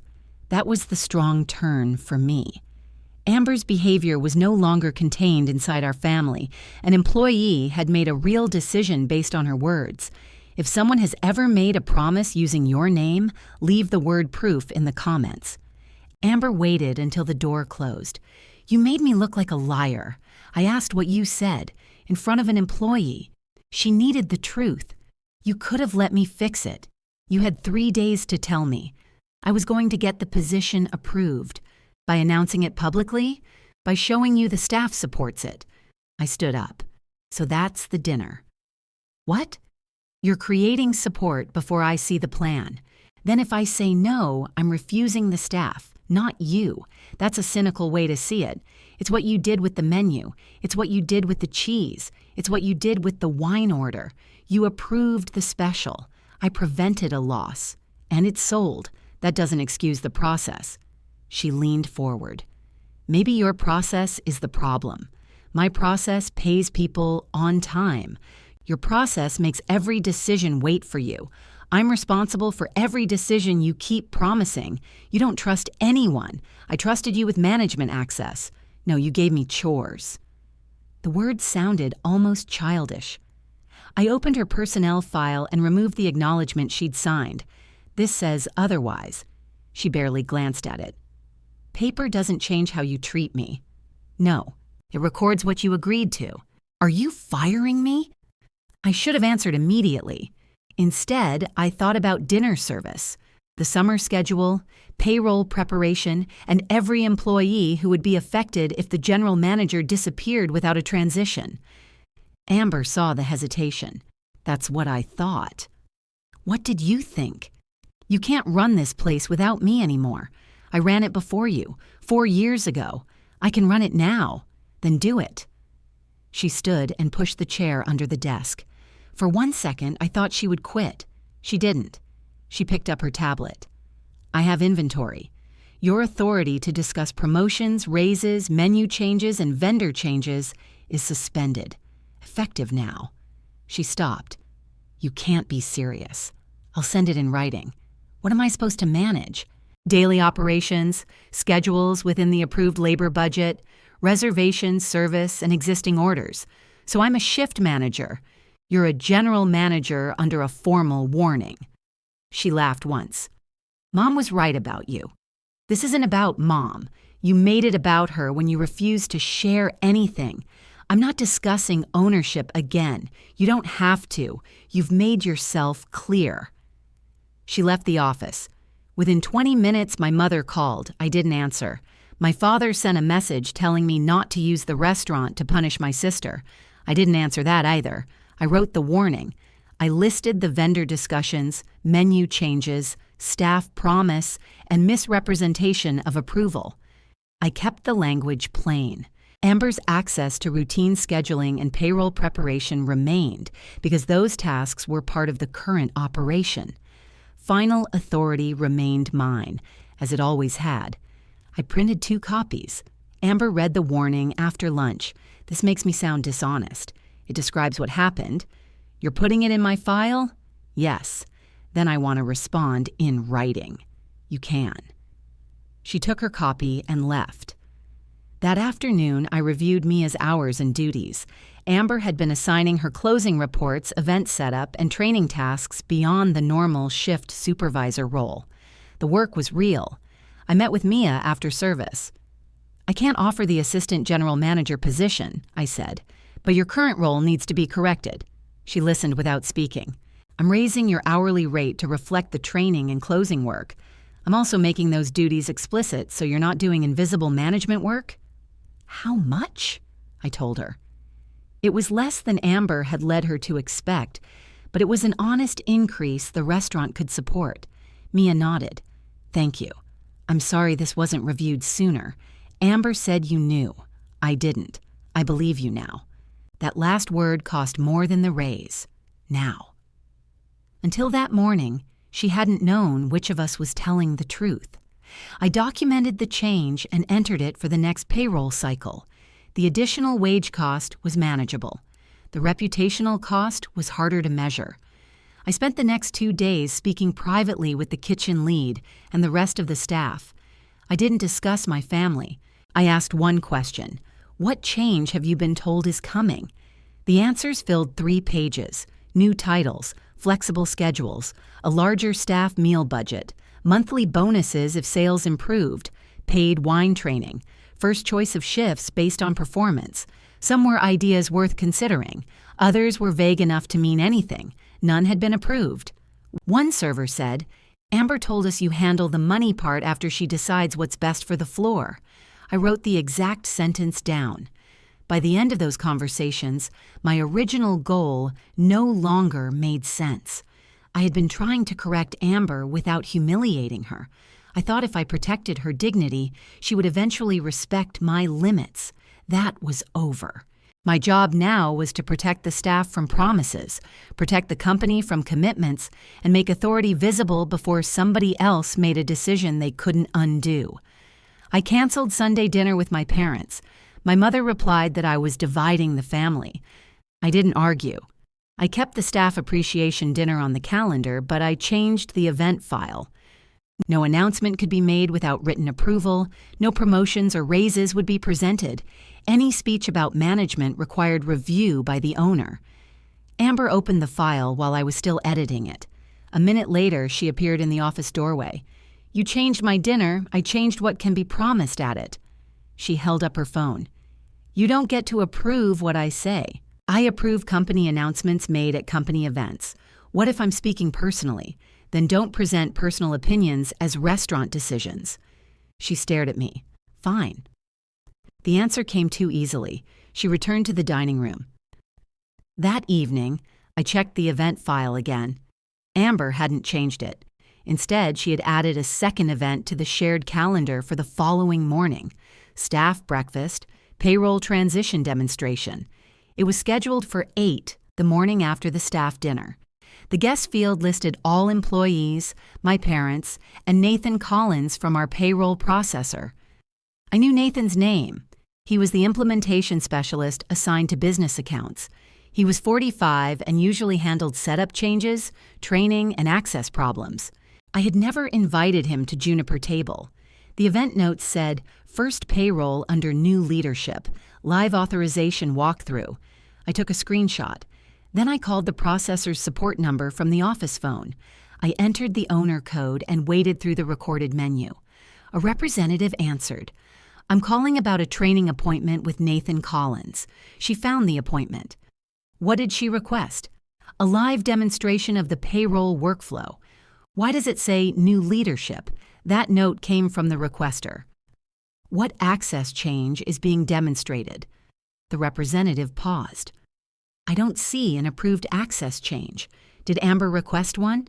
There's a note asking how to change the controlling user. I kept my voice even. What answer did she receive? That ownership records would be required. Nathan requested a certified company record packet for the appointment. Who received that request? It was sent to the controlling user email. My email. I searched while she remained on the line. The message had arrived 2 days earlier and gone into a folder for processor notifications. Amber had scheduled the appointment first. Nathan had then requested the records. Did Amber receive a copy? She received the scheduling confirmation, not the records request. Has anyone told her the controlling user will change? No. There is no change pending. Thank you. I ended the call. That gave me useful information, but not the whole plan. Amber wanted a public payroll demonstration. She'd asked about changing the controlling user. She hadn't been told that would happen. She either misunderstood the process or she expected something to change before the breakfast. I opened the payroll system. Her delegated access was still active. She had entered the current hours correctly. She'd also created a note beside the next payroll cycle, management transition review before release. I deleted the note because it wasn't a payroll instruction. Then I checked every wage rate, direct deposit record, and tax setting. Nothing had been changed improperly. That mattered. Amber wasn't stealing wages or redirecting money. She was using a normal process as a stage.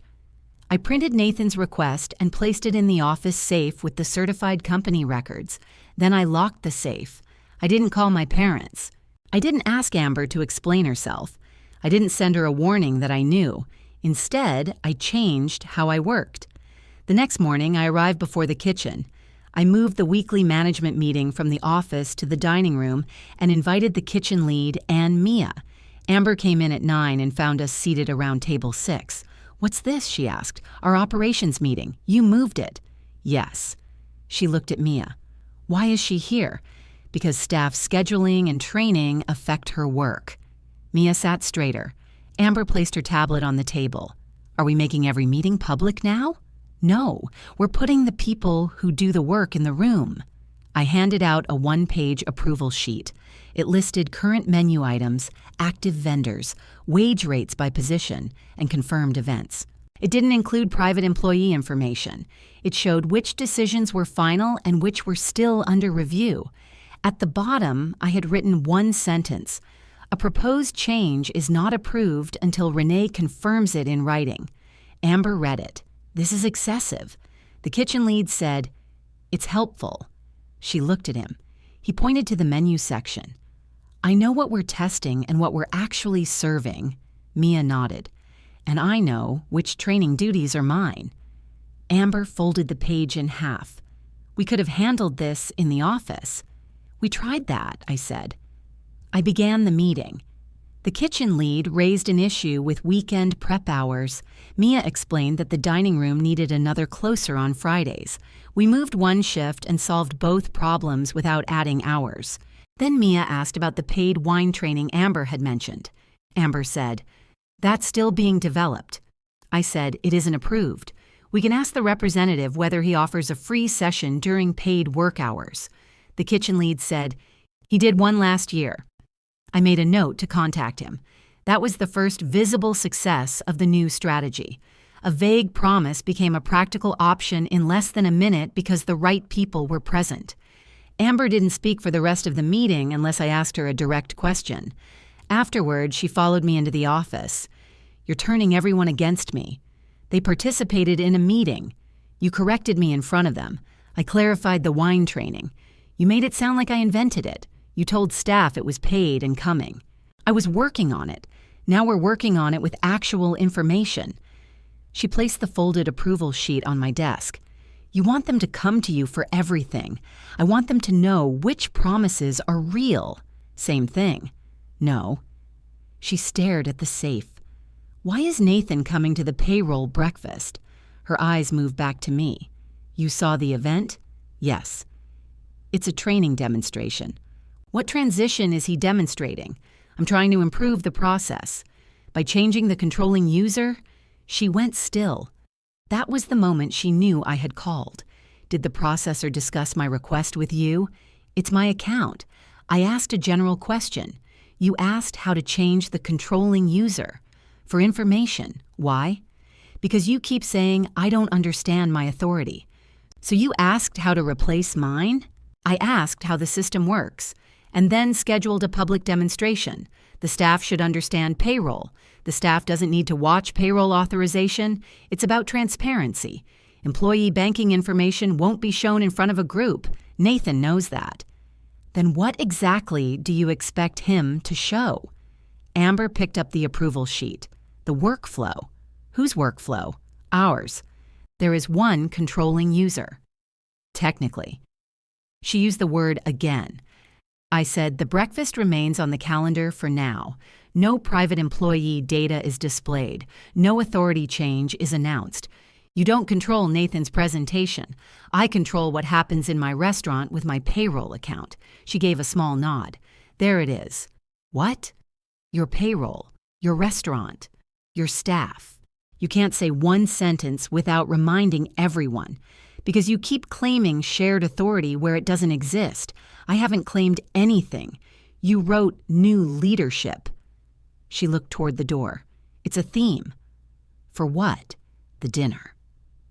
What are you planning to announce? I submitted the event plan. It doesn't explain that phrase. Then I guess you'll hear my speech with everyone else. I stood. No company announcement happens without approval. You can't approve my personal experience. Your personal experience doesn't change company authority. I know what the paper says. Then we understand each other. She left. We didn't. That afternoon, the linen company called the owner line. Amber had asked them to drop off fabric samples and prepare a service start date. Because of the approval instructions I'd added, they contacted me before doing either. I asked for the quote. The representative emailed it within 10 minutes. The service would cost almost twice what we currently spent washing our own table linens. It also required a long commitment. I declined. 20 minutes later, Amber walked into the office holding her phone. You canceled the linen proposal. I declined an agreement we don't need. You didn't even see the samples. I saw the price and term. You're deciding based on numbers again. Yes. Guests notice presentation. They don't notice it enough to justify that cost. You have no idea because you won't try. We already tried that company. Their minimum was too high. That was years ago. It's still too high. Amber put her phone on my desk. The quote was open on the screen. I negotiated a lower rate. The lower rate is the one I declined. Her mouth tightened. You told vendors to go around me. I told them to confirm changes with the owner. I am their contact. You remain their contact for approved routine orders. So every idea I have gets reported to you. Every proposed contract does. She picked up her phone. I hope you enjoy running every detail yourself. I don't run every detail. I approve commitments. You've made that distinction clear. She walked out. The linen decision saved the restaurant from an unnecessary contract.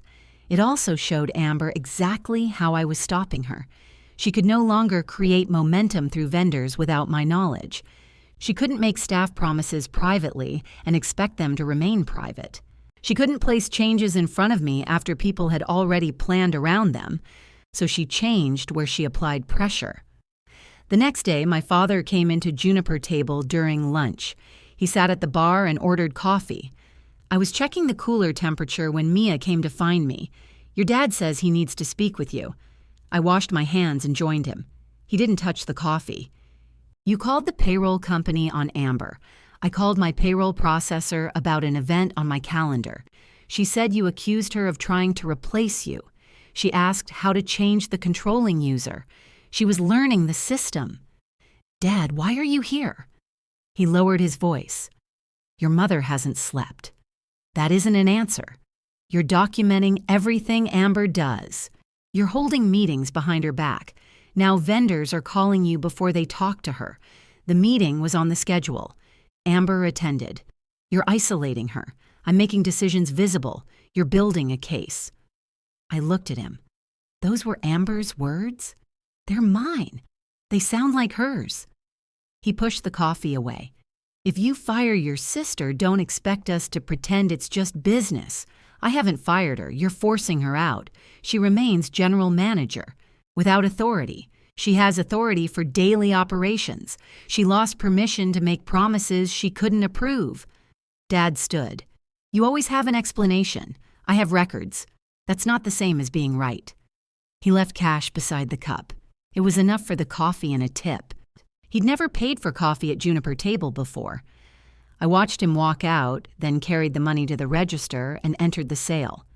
Amber had sent him to pressure me, and the old method hadn't worked. I didn't apologize. I didn't explain for another hour. I didn't offer a free meal to soften the conversation, but she had learned something useful too. The approval sheet was on the corner of my desk when I returned to the office. Amber had unfolded it, smoothed it flat, and taken a photograph. She sent the photograph to the staff group the next morning. Her message appeared at 6:42. For clarity, all new ideas, roles, training, and staff benefits now require Renee's personal written approval. Please direct questions to her. She attached the approval sheet beneath it.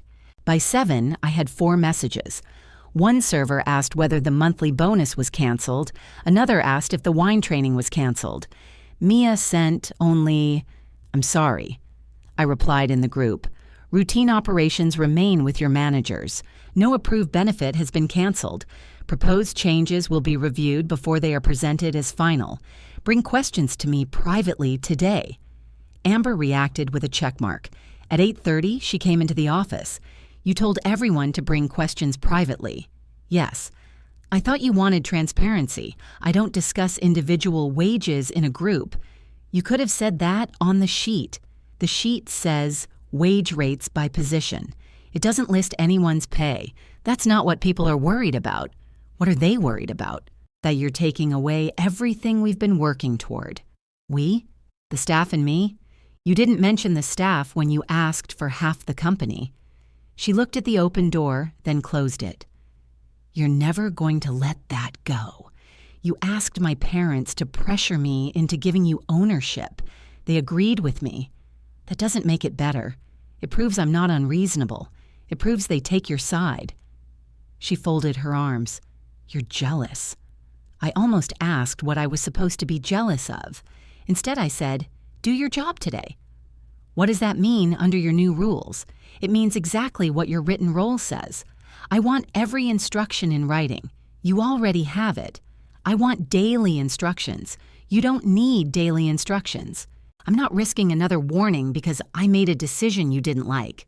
There it was. Amber had found a way to use the boundary as a weapon. If I wanted documented authority, she would pretend she had none. I said, "Routine reservations, floor assignments, service recovery within the manager limit, and approved ordering remain yours. Send that to me. I will." Before opening, I sent it. At 9:50, Mia came into the office. "Amber says you need to approve table assignments."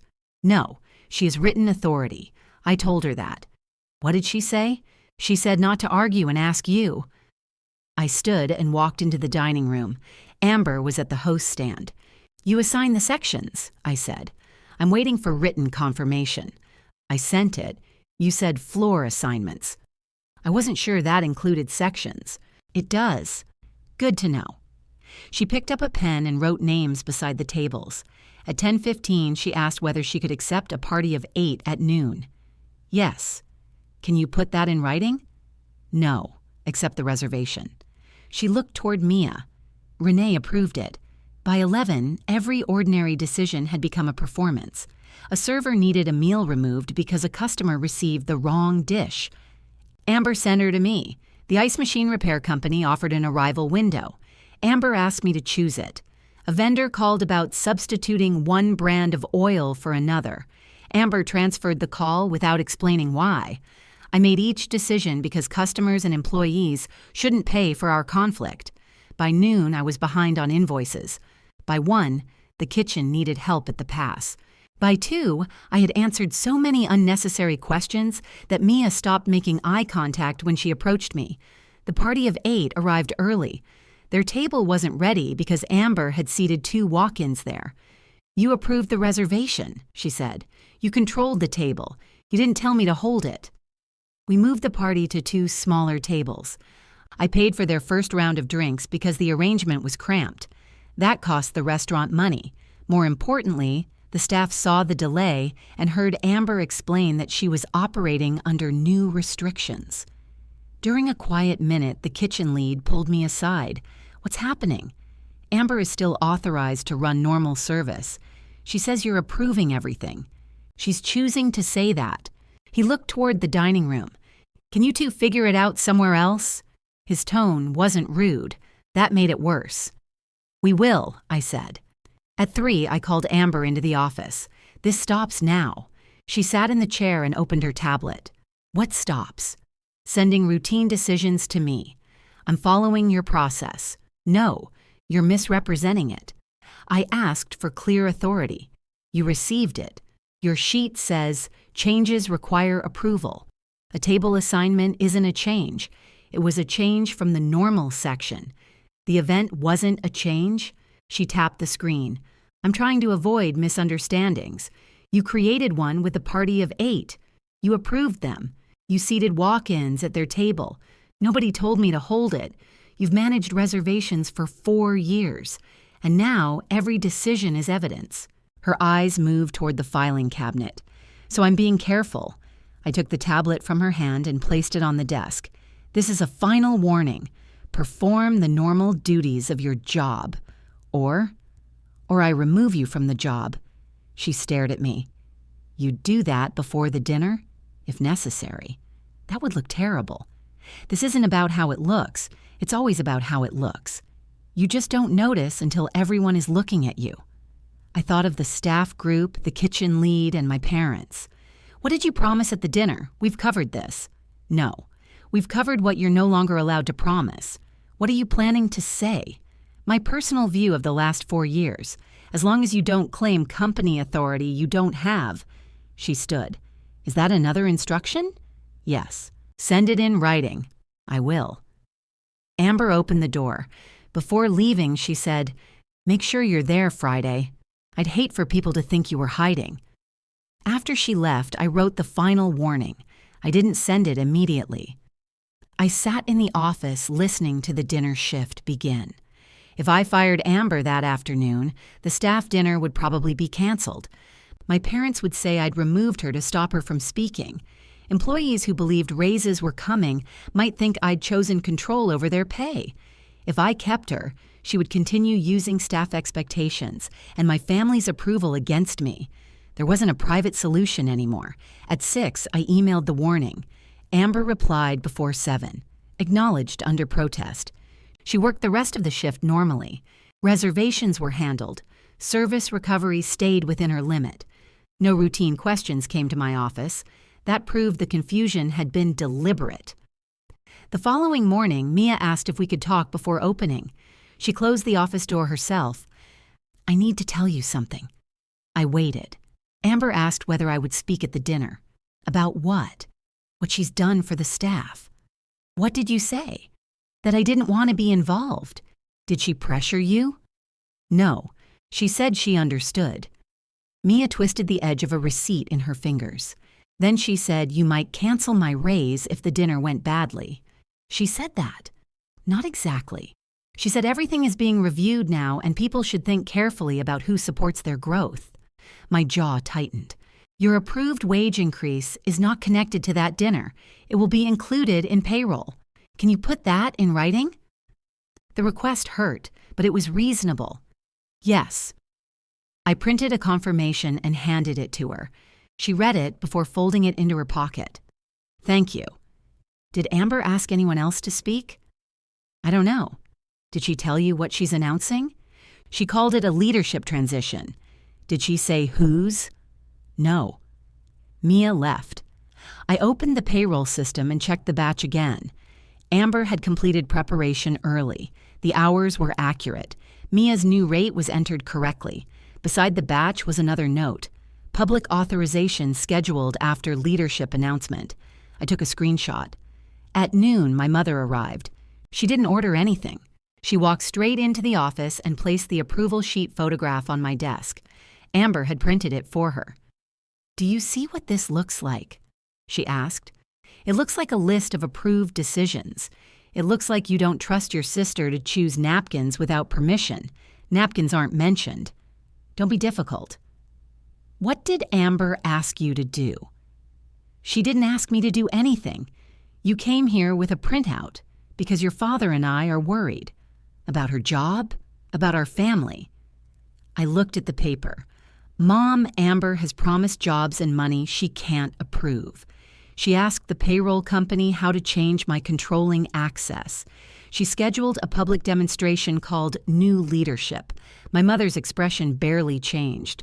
Maybe she wouldn't feel forced to prove herself if you gave her proper credit. That answer settled something in me. You know what she's planning to announce, don't you? She wants people to understand her role. What role? She runs the restaurant. No. She runs the part people see. That isn't ownership. I didn't say it was. You didn't have to. Mom looked away. I asked, "Is Dad coming to the dinner and breakfast?" "Yes." "Are you?" "Yes." "Then watch carefully." Her eyes returned to mine. "Is that a threat?" "No. It's a request.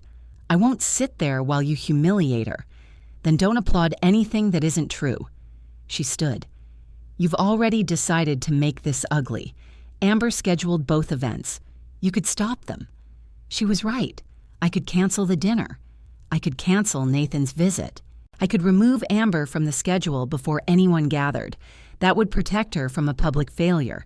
It would also let her tell everyone I had stopped her, because I feared what she would reveal. After Mom left, I locked the office and opened the processor's access controls. Amber's delegated payroll authorization appeared beneath mine.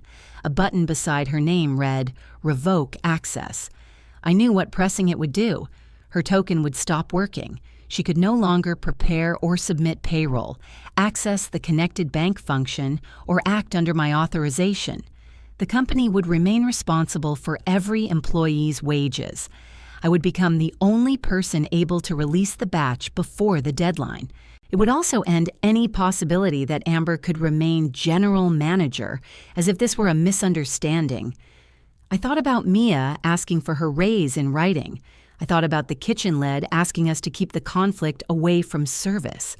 I thought about my father paying for coffee because pressure had failed, and my mother warning me not to embarrass the person creating the scene. Then I closed the access screen without pressing the button. Not because I had changed my mind. I needed to fund the full payroll first, confirm every wage, and have the certified records ready before the breakfast. I had spent years absorbing the price of keeping Amber comfortable. This time, I chose the price of making her authority end exactly where mine began. The next morning, I started with time cards. I compared the schedule, clock records, approved leave, and manager edits. Amber's preparation was mostly correct. One employee had worked an extra closing shift that wasn't on the original schedule. The clock record showed it, but the payroll sheet didn't. I checked the closing report and confirmed the employee had been there. I added the hours. Then I found a meal break marked against Mia on a day she'd worked through a delivery problem. I asked her privately whether she had taken the break. No. Amber said she'd fix it. She didn't. Mia looked worried. Am I in trouble? No, I'm correcting your time. I restored the paid time and documented why. By noon, I had verified every line. The batch came to $18,400. That amount included Mia's approved raise. It included the missing closing hours. It also included Amber's full earned wages. I could have removed her from the schedule and separated her pay. I could have delayed her portion while reviewing the warning. That would have felt satisfying for about 5 minutes and created a problem that had nothing to do with the truth. She had worked. She would be paid. I initiated the transfer from the restaurant's operating account into the payroll funding account. The bank required an owner confirmation because of the amount. I entered my code. The screen changed to funded, pending authorization. Payroll had to be authorized by 2 p.m. the next day. If I missed that cutoff, wages would arrive late. That was the uncertainty I cared about most. I called the processor and asked them to confirm the funding status. The representative verified the amount and deadline. Can a delegated user release the batch? I asked. If the controlling user has granted release authority, does Amber Fields currently have that authority? Yes. If I revoke her delegated authorization today, who can release it? You would be the only authorized user. Would the funded batch remain intact? Yes. Revocation changes access. It does not remove payroll data or funding. Would any employee information change? No. Would the delegated token stop working immediately? Once the revocation processes, yes. How long does that take? Usually a few minutes. You'll receive confirmation. That removed one uncertainty. I thanked her and ended the call. Then I took the certified company record packet from the safe. The packet wasn't dramatic. It held the formation record, the current state certification, and the company document identifying me as the sole member. The pages had stamps and dates. My name appeared where ownership appeared. Amber's name didn't. I checked the certification date. It was current. Nathan's email requested that exact packet for any change involving controlling authority. I printed his request and clipped it to the front. I could have sent him scanned copies that afternoon.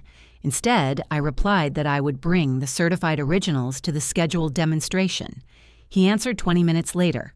Please keep them secure and present them before any control change is discussed. He didn't say what the records would prove. He hadn't examined them yet. My parents still didn't know he'd requested them. Amber knew records were required in general, but she didn't know I had prepared the packet or that Nathan expected to see it. I returned everything to the safe. At 3, Amber arrived for her shift. She stopped beside the office. Are you doing payroll? I'm reviewing it. I already prepared it. I know. Did I make a mistake? I corrected 2 time entries. She entered the office without being invited. Which ones? I told her. She opened the payroll screen on the second computer and checked. Mia told me she took that break. Mia told me she didn't. Amber's face tightened. She changes her answers depending on who asks. The closing report supports her. So now you think I'm stealing break time? I think the entry was wrong. She looked at the funded batch. You already moved the money? Yes, before the dinner. Payroll is due tomorrow. I was going to demonstrate the funding step at breakfast. No employee funds will be moved during a public demonstration. That's the whole point. The point is to pay employees, not perform the transfer. She leaned closer to the screen. You can fund it, and I'll authorize it tomorrow. I looked at her. Why you? Because Nathan is demonstrating my first release. Your first release as what? She smiled slightly. General manager. You've released payroll before, not with everyone watching. That doesn't answer the question. It answers enough. I closed the payroll screen. Do not change the batch. I won't. Do not enter another note. I said I won't. She left the office. I waited until she was busy with dinner service. Then I reopened the owner control panel. Her name appeared beneath mine. Amber Fields, delegated payroll and connected bank authorization. I selected it. A warning appeared. Revoking this user will immediately disable the associated security token and remove delegated transaction authority. Pending payroll remains available to authorized controlling users. I read every line. Then I pressed revoke access. The system asked for my owner code. I entered it.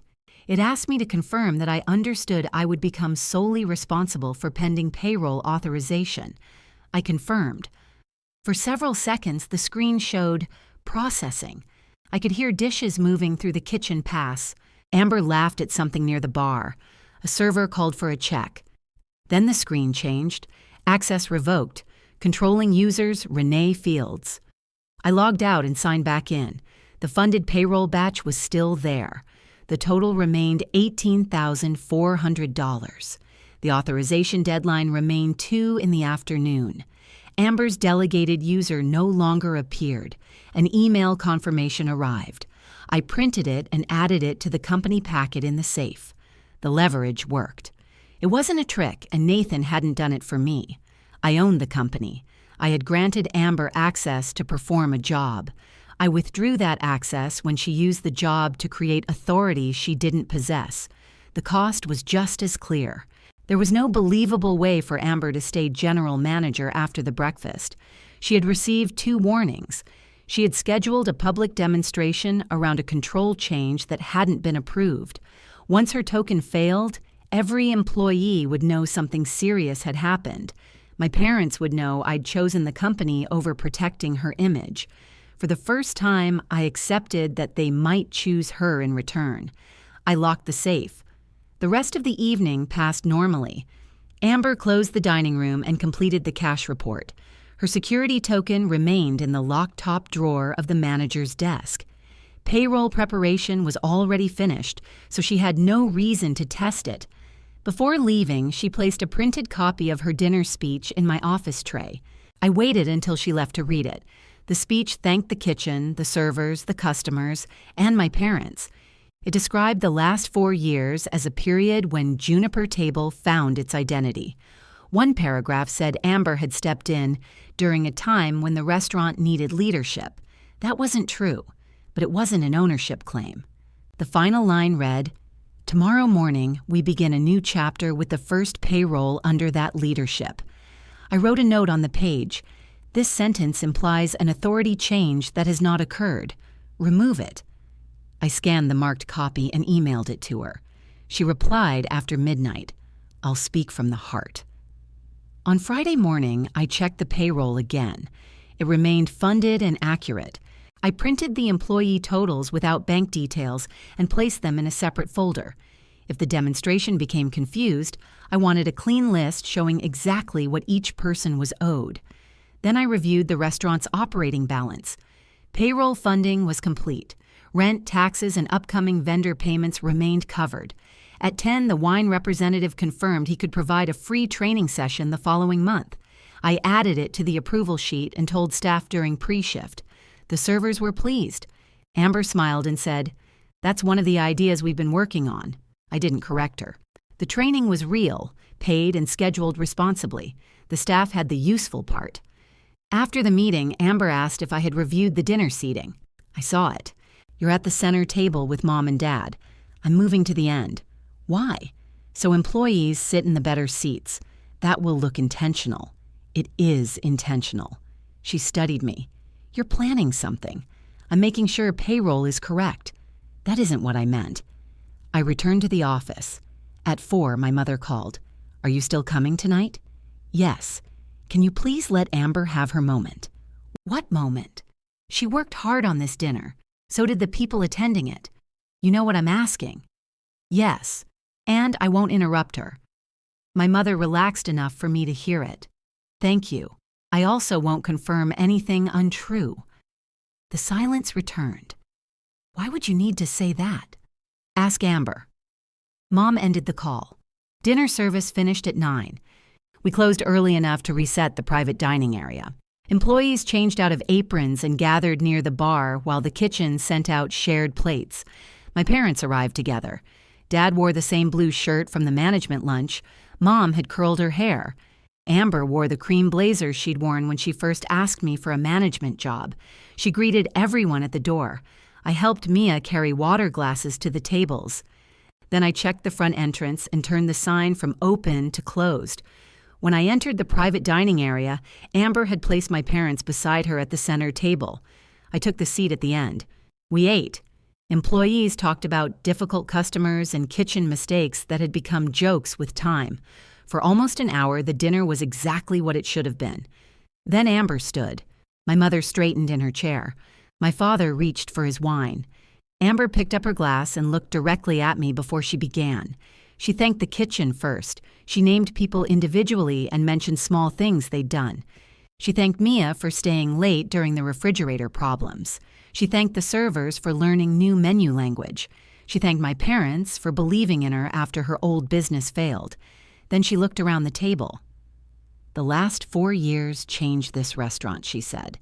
"We've become warmer, more creative, and more connected to the community." A few employees nodded. Amber lifted her glass slightly. "I've spent too long acting like I needed permission to acknowledge what I've built." My father said, "That's right." She smiled at him. Then she said, "I own Juniper Table now." My father stood and applauded. My mother joined him. For several seconds, nobody else moved. Then 2 servers began clapping because my parents were clapping and Amber was smiling. Mia didn't. The kitchen lid looked toward me. Amber continued, "Renee is still part of the future. She'll handle the books and work behind the scenes, where she's always been strongest." I set down my water glass. My mother looked relieved. She thought I was going to stay quiet. Amber turned toward me. "Do you want to say anything?" "Yes." The room settled. I said, "I don't confirm what Amber just said." Her smile held. "She's emotional." "I'm not." My father lowered his hands. Amber said, "We can discuss the details privately. There are no private details that make your statement true." She gave a short laugh. "This is exactly why tomorrow matters." I looked at the employees. "Your wages are funded. Be here at 8 if you want to attend the payroll demonstration." One server asked, "Is the restaurant changing owners?" Amber answered before I could. "You'll understand everything in the morning." I said, "No ownership change has been approved." My mother stood. "Renee, you promised not to interrupt." I didn't interrupt. Amber asked me to speak. You knew what she meant. I knew what she said. Amber placed her glass on the table. "We're not doing this tonight. You announced ownership tonight. I announced leadership. You said you own Juniper Table." "I do." The sentence was quiet and direct. She had committed fully. I nodded once. "Then use tomorrow to show everyone." My father looked between us. "What does that mean?" "It means payroll begins at 8. Amber picked up her glass again. "Exactly." The conversation never recovered. People finished dessert, but the room had changed. Employees spoke softly. Nobody asked about promotions or the summer menu. My parents stayed beside Amber. I helped clear plates. Mia approached while I carried glasses to the bar. "Is payroll really funded?" "Yes." "Will we be paid?" "Yes." She searched my face. "Who owns the restaurant?" "I do." "Then why did Amber say that?" "You'll have the answer in the morning." I didn't want to turn the dinner into competing speeches. The proof was already secured, and every employee's wages were protected. Amber left with my parents. Before walking out, she stopped at the manager's desk and checked the top drawer. I watched from the kitchen pass. She didn't remove the token. She only confirmed it was there. Then she locked the drawer and put the key in her bag. I had another key. After everyone left, I checked payroll one more time. The batch remained funded. My authority remained active. Amber's remained revoked. I slept for 4 hours. At 6 the next morning, I entered Juniper Table through the back door. The dining room still smelled faintly of wine and roasted garlic. The sign at the front entrance remained closed. I unlocked the manager's desk and saw Amber's gray token in the top drawer. I left it exactly where it was and relocked the drawer. Then I opened the safe. I took out the certified company record packet, Nathan's request, and the revocation confirmation. I placed them in a plain folder and carried it to the dining room. The payroll terminal sat on a small table near the bar. Nathan arrived at 7:30 carrying a laptop case. He introduced himself and asked where he should set up. "Here is fine," I said. "Do you have the records I requested?" "Yes." I kept the folder beside me. "I'll examine them when we reach the control portion," he said. Amber arrived at 7:45 with my parents. She wore the cream blazer again. She unlocked the manager's desk, removed the token, and slipped it into her pocket. My father greeted Nathan like they were meeting for a celebration. My mother avoided my eyes. Employees began arriving. Some took coffee. Others stood near the bar. Mia stayed close to the kitchen lead. At 8, Nathan called everyone around the terminal. "I'm here to demonstrate the authorization process," he said. "I won't display personal banking information. This will only show the control steps." Amber stepped beside him. "Perfect." Nathan asked, "Who will begin?" "I will," Amber said. She looked at the staff. "Last night, I explained that Juniper Table is under my leadership. This morning, you'll see what that means in practice." I didn't speak. Nathan opened the processor login page. Amber entered her username and password. The system requested the security token code. She removed the gray token from her pocket and pressed the button. A number appeared on its small screen. Amber typed it. The terminal paused. Then a red message appeared. "Security token rejected. User authorization inactive." Nobody said anything. Amber frowned and pressed the token again. She entered the new code. The same message appeared. "Security token rejected. User authorization inactive." She turned to Nathan. "There's a problem with the token." Nathan checked the screen. "The token is functioning. The user authorization is inactive." "That's impossible." He asked, "Are you the controlling user?" "I'm the owner." My mother inhaled sharply. Nathan didn't react to the claim. "Do you have the certified company records?" Amber looked at me. I placed the folder on the table. Nathan opened it. He examined the state certification first. Then he read the company record identifying the sole member. He compared the information with the processor account. Amber stood beside him, holding the rejected token. My father asked, "What is taking so long?" Nathan kept reading. Then he placed the pages in order. "These records identify Renee Fields as the sole member of Juniper Table LLC. Amber said, 'I run the restaurant.' That is an employment role," Nathan replied. "It is not controlling ownership." My father stepped closer. "She was made an owner last night." Nathan looked at the certification again. "There is no ownership change in the records presented to me." Amber pointed at the terminal. "I've authorized payroll before. You had delegated access." "Had?" Nathan checked the account. That authorization was revoked by the controlling user. Every employee heard him. Amber looked at me. "You did this?" "Yes." "When?" "After payroll was prepared and funded." "You set me up." "No. You scheduled the demonstration." My mother said, "Renee, fix it." I looked at Nathan. "Who can authorize the funded batch?" "According to the authenticated company records and current account controls, you are the sole authorized payroll controller." He turned the screen toward me. "The batch is funded for $18,400. Authorization is required by 2 this afternoon." I asked, "Are all employee payment records intact?" "Yes." "Is the batch ready?" "Yes." I sat at the terminal. Amber moved closer. "You can't do this in front of everyone. You brought everyone here." I entered my owner credentials. The system requested my security code. I entered it. The payroll summary appeared. I checked the total one final time. Then I selected Authorize Payroll. A confirmation box appeared. I confirmed. The screen changed to Payroll Accepted. Mia let out a breath. I turned toward the employees. "Every approved wage in this batch will be paid on schedule." Nathan closed the account window. "My role here is complete," he said. He returned the certified records to me, packed his laptop, and left. He didn't punish Amber. He didn't decide who should run the restaurant. He confirmed the established record and followed the account rules. The rest belonged to me. Amber placed the gray token on the table. "So what now?" I stood. "Your employment as general manager ends today." My father said, "No." I looked at Amber, not him. "You received written warnings. You continued making unauthorized commitments. Last night, you falsely claimed ownership. This morning, you attempted to demonstrate authority you didn't have. You planned this. I protected payroll. You let me stand there. You chose where to stand."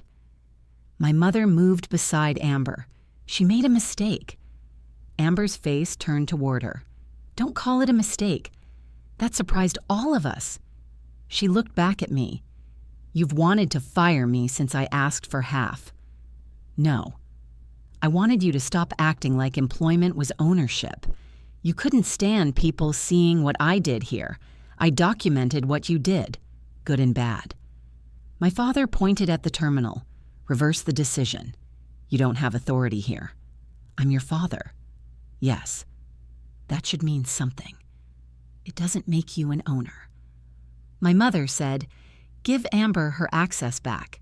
No. You can't destroy the family over a payroll code. The code only showed what was already true. Amber picked up the token and held it out to me. I didn't take it. Place it on the desk with your keys, I said. She stared at my hand, then walked to the manager's desk. She set down the token. Then she removed the restaurant keys from her bag and placed them beside it. Behind us, the employees remained gathered around the payroll table. They weren't looking at Amber anymore. They were looking at me. Mia asked the first practical question. Who's running the floor today? I am, I said. The kitchen lid looked at the clock. We open in 40 minutes. I know. Amber's face tightened. You're opening after this? Yes. My father said, we're leaving. He placed one hand on Amber's shoulder and guided her toward the entrance. My mother followed, but Amber stopped before reaching the door. What about my pay? It was included in the authorized batch. All of it? All earned wages through yesterday. I'll calculate anything remaining today and send the final statement. Benefits? I'll provide the normal separation information. She looked around the restaurant. 4 years of her work were in that room. Her training notes were behind the host stand. Her event photographs were online. Several table arrangements came from her. Ending her employment didn't erase those facts. It also didn't make her claim true. Amber said, you're going to realize how much I did. I already know how much you did. No, you don't. She left with our parents. The front door closed behind them. For several seconds, the staff remained still. Then the kitchen lead said, we really do open in 40 minutes. That broke the silence. I asked everyone to sit for 5 more.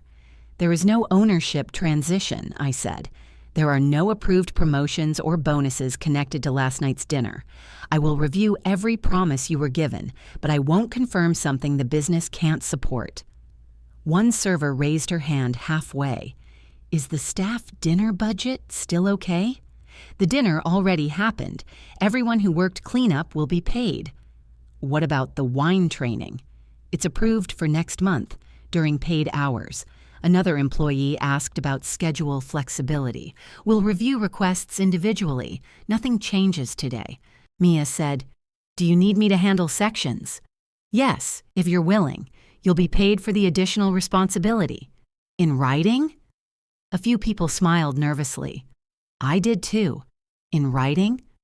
I printed a temporary duty letter. It gave Mia authority to assign sections, coordinate closing, and handle routine floor decisions for 2 weeks.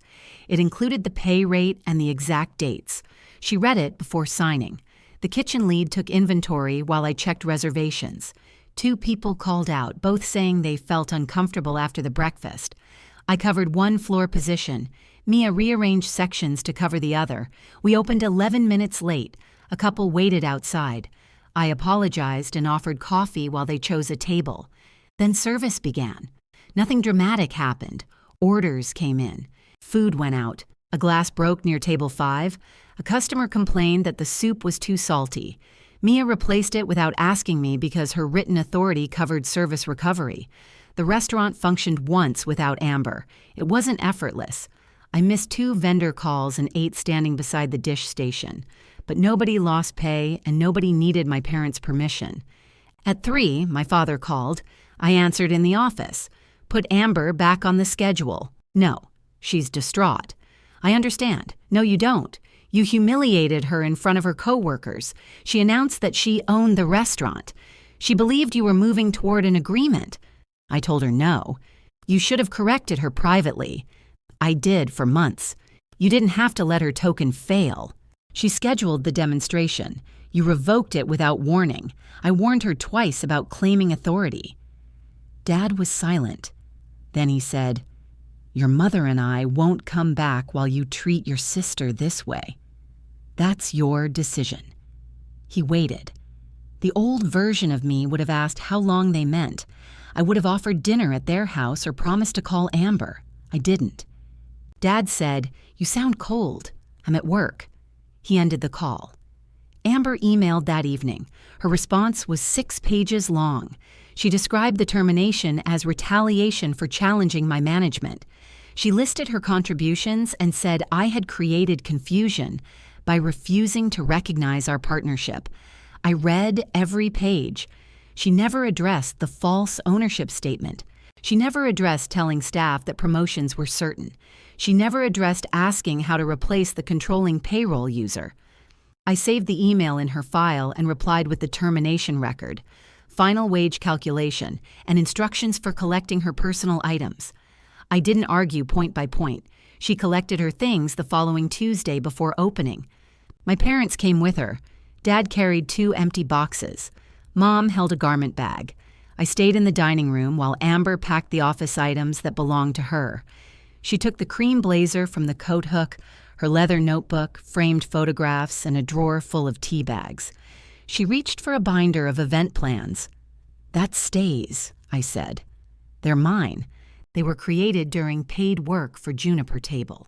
She pulled out 1 page. "This is my personal wedding contact list. Take the personal page. Leave company records." Dad said, "Do you have to stand here watching?" "Yes." Amber removed the page and placed the binder back. When the boxes were full, Mom asked, "Could we have coffee before we go? The machine is on." She looked toward a table. I understood what she was asking. I poured 3 coffees and entered them at the register. My father watched me. "You're charging us?" "Yes." Amber laughed without humor. "There it is." I applied the same family discount I'd used on Dad's birthday. Mom opened her wallet. Dad said, "Don't." She paid anyway. They drank the coffee standing near the entrance. Nobody spoke. Then Amber carried 1 box outside. Dad took the other. Mom left the exact tip on the table. That was the end of free meals. It was also the end of me smoothing every family expense into something nobody named. Over the next 2 weeks, I met with each employee. The paid wine training stayed. Mia's raise stayed. We kept a limited schedule request system because it could work without increasing labor costs. We did not create monthly bonuses. Sales weren't predictable enough. We did not add the assistant general manager position. The restaurant didn't need it. I approved 1 new kitchen title because the employee was already performing the duties. The title came with a raise we could sustain. Every decision went into writing. Some employees were disappointed. One server said Amber had made the future sound more exciting. "I understand," I said. "Are you angry with us for believing her?" "No." "Then why didn't you tell us sooner?" That question stayed with me. I was trying to correct it privately. She nodded. "That didn't work." "No?" It was difficult to hear, but it was true. Mia completed the 2-week temporary assignment without missing a report. She handled a customer complaint I would have overthought, and she caught a schedule conflict before it affected service. I offered her a permanent daily management role, not assistant general manager, not a title designed for appearances, operations manager. The written offer listed her authority, pay, schedule, and limits. She took it home overnight before signing. "I wanted to read it when I wasn't tired," she said the next morning. "That's sensible." She signed. I remained responsible for ownership, payroll, vendor agreements, and major decisions. Mia ran daily floor operations. The kitchen lead continued running the kitchen. The structure was simpler than the one Amber proposed because it matched the work people actually did. My parents stopped calling. At first, the silence felt like punishment. Then practical problems began reaching me through short messages. Mom asked if I could arrange Dad's follow-up ride to Salem. I replied, "You'll need to arrange it directly with him or Amber." She didn't answer. A week later, she asked whether I could pick up a prescription because I worked near the pharmacy. I said I couldn't. She replied, "Fine." Nobody died. The prescription was collected. Dad needed help moving another cabinet. He hired someone instead of calling me. Amber's phone bill was still part of my parents' family plan, and there was some problem changing the payment method. Mom sent me a screenshot. I replied with the customer service number. She handled it. Each refusal felt rude for about 10 minutes. Then the problem got solved without me. Amber applied for other jobs. I knew because 2 restaurants called to confirm her employment dates. I gave accurate information. She worked here from 2022 until this year, I said. She served as general manager. When one caller asked whether she was an owner, I answered, no. I didn't describe the breakfast. Amber found temporary work coordinating events at a winery. My mother sent me the news without comment. I replied, I hope it goes well. Dad still refused contact. Amber sent one message after starting the new job. You didn't have to tell them I wasn't an owner. I wrote back. They asked. She replied, you could have said I acted like one. I stared at that sentence for a long time. Then I wrote, acting like one was the problem. She didn't contact me again. The restaurant settled into its new routine. I spent less time repairing promises and more time reviewing actual work. I joined pre-shift meetings twice a week and greeted customers instead of disappearing into the office whenever my family visited. There were still difficult days. One Friday, 3 employees called out and the dishwasher stopped draining. I worked until nearly 2 in the morning. No hidden lesson made that easier. But the following payroll took 20 minutes to authorize. Nobody gathered around the terminal. Nobody applauded. Mia prepared the hours. I reviewed them, funded the batch, and released it. The process returned to being ordinary. 3 months after the breakfast, my mother called the restaurant. I'd like to make a reservation, she said. For how many? 1. I checked the book. What time? Whenever you're not too busy. That isn't how reservations work, Mom. She was quiet for a moment. 6:30? We have a table at 6:30. All right. Before ending the call, she asked, will you be there? Yes. Good, she said. I'm coming to speak to you. My mother arrived at 6:28. She wore a gray sweater and carried only her purse. No folder, no printed message from Amber. Mia seated her at a table near the front window. Mom looked surprised when she received a menu. I let her order before joining her. She chose the roast chicken and a glass of wine. When I sat across from her, she placed both hands around her water glass. I'm not asking you to hire Amber back. Okay, I'm not asking you for money either. I didn't think you were. She nodded. I needed to say those things first. I waited. She looked toward the bar. I applauded because I wanted what Amber said to be true. Why? Because she seemed happy again. Your father stood up and everyone was watching. That explains it. It doesn't excuse it. I know. Her answer came without resistance. She continued, I knew you hadn't agreed to give her half. I knew she wasn't an owner. I told myself she was announcing what should happen instead of what had happened. You let employees believe her. Yes. And the next morning, I thought you could restore her access and make the problem disappear at my expense. Yes. She looked down. I was used to you doing that. The server brought her wine. Mom thanked her and waited until she walked away. I'm sorry, she said. Not because Amber lost her job. She caused that. I'm sorry because I asked you to make her lie comfortable. That was the first apology from my mother that named the action. I didn't tell her everything was fine. I hear you, I said. Can we start having Sunday dinner again? Not yet. Her eyes filled, but she nodded. What can we do? Have dinner with me without discussing Amber's job, my money, or what I should provide. Your father isn't ready. Then he isn't ready. She wiped beneath one eye. I don't want to choose between my daughters. You already chose. Repair means behaving differently now. Her meal arrived. We talked about ordinary things. Dad's shoulder was better. Mom had started driving after dark again because she was tired of arranging rides. Amber's winery job was going well. Mom didn't ask me to contact her. When the check came, she placed her card inside without looking at me. You don't have to prove anything, I said. I'm paying for dinner. She paid the full amount and left a proper tip. Before leaving, she asked, May I call you next week? Yes. She did. Our first few calls lasted less than 10 minutes. If she brought up Amber in a way that pushed responsibility toward me, I ended the subject. Once she said, "Amber's car needs work," I replied. "She'll handle it."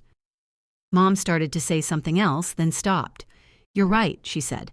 "That was the second test. A month later, she came for dinner again. She brought Dad with her. He sat stiffly at the same table. When I approached, he said, 'Your mother wanted me here,' I assumed. He ordered soup and coffee. He didn't apologize. He spoke about the weather and a heating unit he'd repaired for a neighbor. Near the end, he said, 'Amber was good with customers. She was. You didn't have to take all her access at once.' Yes, I did." He looked at his coffee. "We're not going to agree." No, that was as far as he could go. He paid the check. I didn't mistake payment for accountability, but I noticed it. We had limited contact after that. He stopped demanding Amber's reinstatement.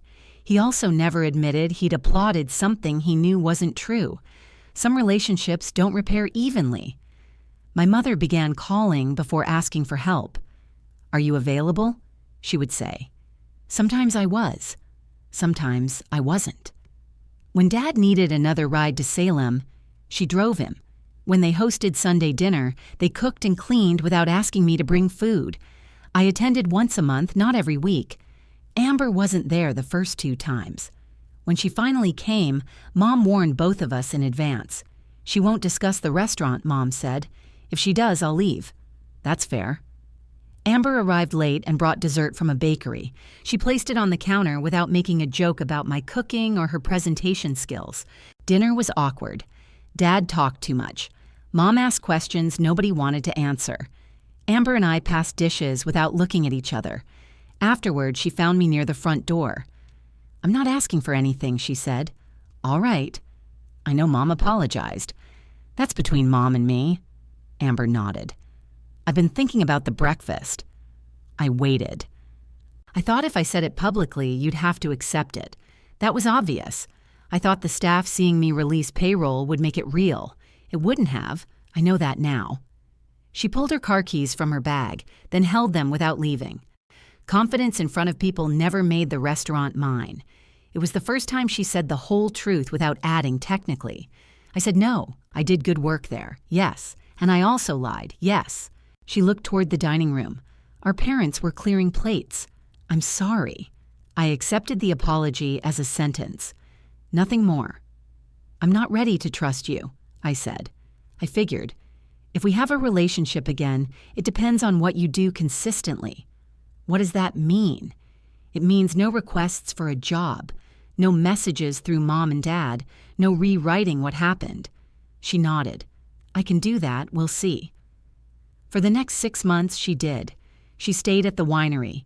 She didn't ask me to arrange opportunities or provide references beyond the factual one I had already given.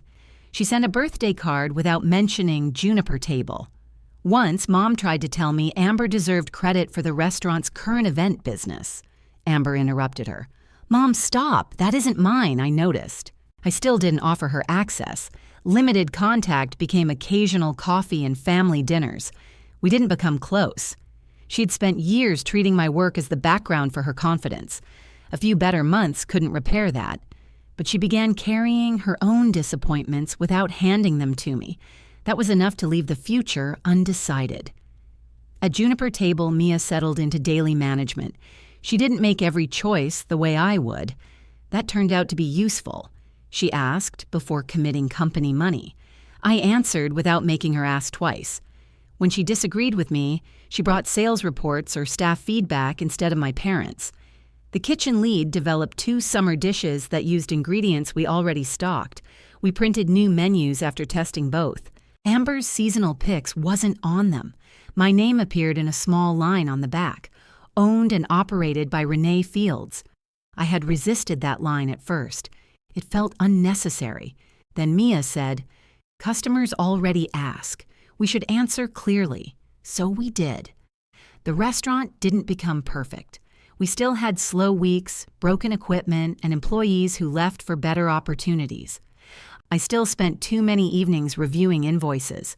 The difference was that I no longer hid inside useful work while somebody else performed ownership. I greeted tables. I attended community dinners.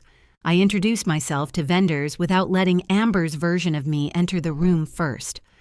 What I had wanted from my family was simple recognition. I thought I could earn it by carrying enough weight quietly. In the end, the quiet part was what made the arrangement possible. If this story stayed with you, subscribe and tell me which city you're watching from. One Friday morning, I arrived before sunrise to authorize payroll. Mia had prepared the hours. I reviewed the batch, corrected one missed closing shift, and released the wages. The confirmation arrived before the kitchen lights came on. By 7, the team began entering through the back door. The kitchen lead started the ovens. Mia checked reservations and assigned sections. A server placed clean glasses along the bar. I walked through the dining room and opened the front blinds. Morning light reached across the green booths and the wooden tables I had chosen 8 years earlier. Outside, 2 regular customers waited under the awning. One lifted a hand when she saw me. I unlocked the front door. Behind me, the kitchen printer started. Someone laughed near the service station, and Mia called out the first reservation. I turned Juniper Table's sign from closed to open as the paid team began work under my name.